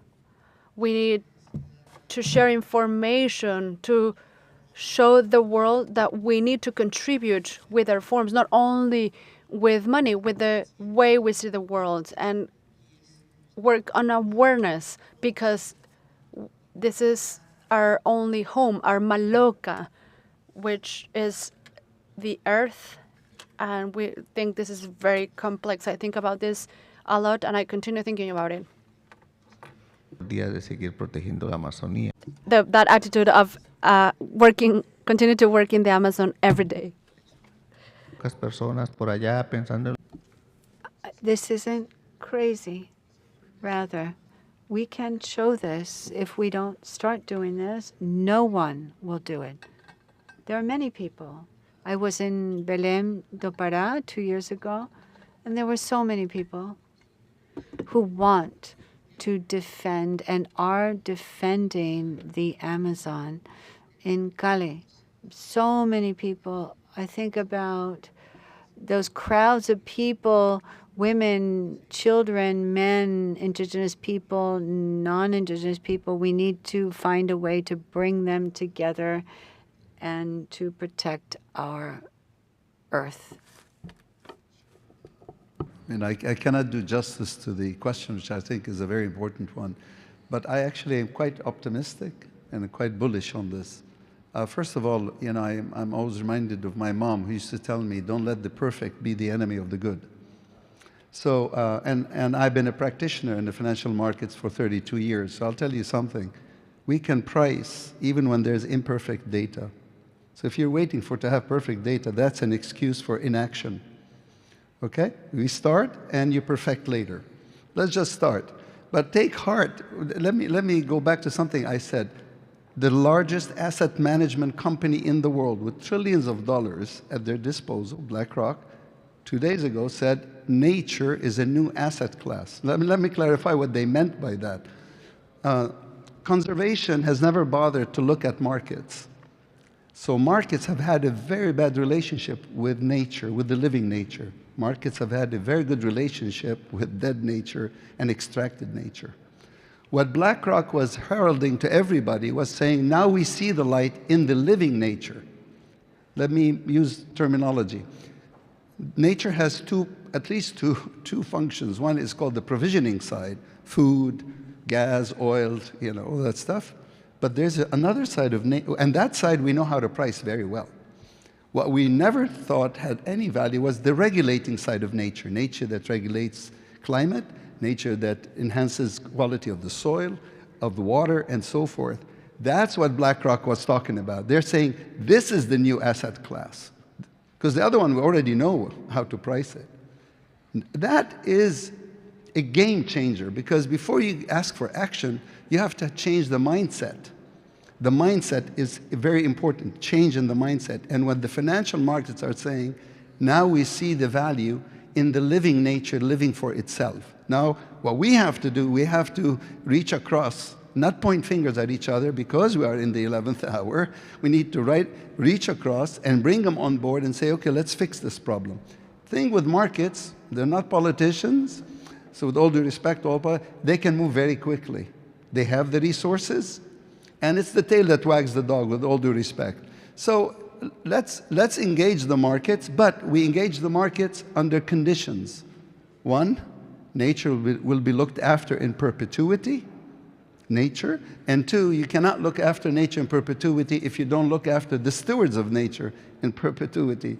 And that means the IPLCs, indigenous peoples, and the local communities. So I cannot do justice to this. All I'm going to tell you is this is how we're approaching it.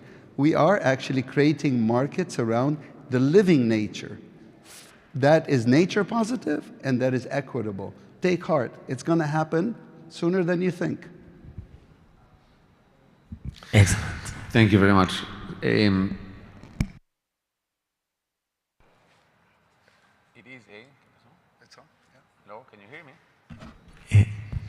Yeah? Okay, good. It's a tricky question, and I agree with my friend, the Colombian Senator Estrada, that we do need a system change. But in order to have a system change, you need to first have a system, a motivation, and a system engagement. And I think that we are on a very fertile ground. We've heard it today. We've had today. It's been an amazing pleasure and honor to see these two panels, see people from the multilateral sector, see people from the government sector, civil society, private sector, civil society, with the clarity that now is the time to engage. And in order to motivate different sectors, of course, we need to be able to communicate to these different sectors on how water joins us all, on how there is this active interest that we all have. And that's what we're doing now. I think we have a great opportunity on the way to the presidential summit and on the way to the COP30. But let me be clear, it does not mean to solve all problems of actor engagement from here to the presidential summit of the Amazon, nor to the COP30. It is about having a very clear commitment between industry leaders and sector leaders to join efforts with this common topic that joins us, which is water security, for multidimensional security that depends on nature, as my friend Ralph says, not as a resource, but as a source. This is so important, and we are on the way to do that. People say that we need to act within the next 4 or 5 years. We need to move from the sad phase to the happy phase on how we are relating with the Amazon. We don't have to, have to solve everything now this year, but we do need to make a fundamental shift on how we're approaching the Amazon as a source and not as a resource. And that's what's happening now. That's why it's a pleasure to hear all of these different institutions with that same message. It's a pleasure to hear the different institutions offering as well their platforms. No? And there is a follow-up to this event that we're having today, of course, as well, and joining efforts with multilateral organizations, private sector, financial sector. So I'm optimistic as well. There is a very realistic chance that we can make it. There is a lot of results. 67% of the northern Amazon region that upholds the flying river is already under a certain form of protection areas. There is expertise, there is the knowledge, both indigenous and non-indigenous. The cards are there. But most definitely, that intention that has been pronounced today by all the panelists, we need to bring it into concrete action plans in this year. And with that, I'll wrap it up for now. But thank you very much. Thank you, Pacho. It gives me optimism that you guys are optimistic. Not all of you, but most of you. I agree with Meg that COP30 is a very big opportunity for political will to be more effective in terms of the protection of the Amazons. I agree with both Pacho and Senator Estrada that a cultural change is absolutely necessary. And I definitely agree with our most financial part of the panel, which is Svetlana and Ralph, in terms of that we don't have to we don't have to have everything clear and perfect to be able to go forward. And well, I studied philosophy in university, and I remember Immanuel Kant used to say that the only thing that he never understood is why, if we know what we have to do, we just don't do it. And I think that still stands today. Hopefully, the next month, through the presidential meeting of the Amazon Treaty to COP30, we're going to figure it out that it's only a matter of taking the first steps, which I think I agree with Senator Estrada. This kind of panels and this kind of conversation is the first step towards the solution. So thank you so much to everyone.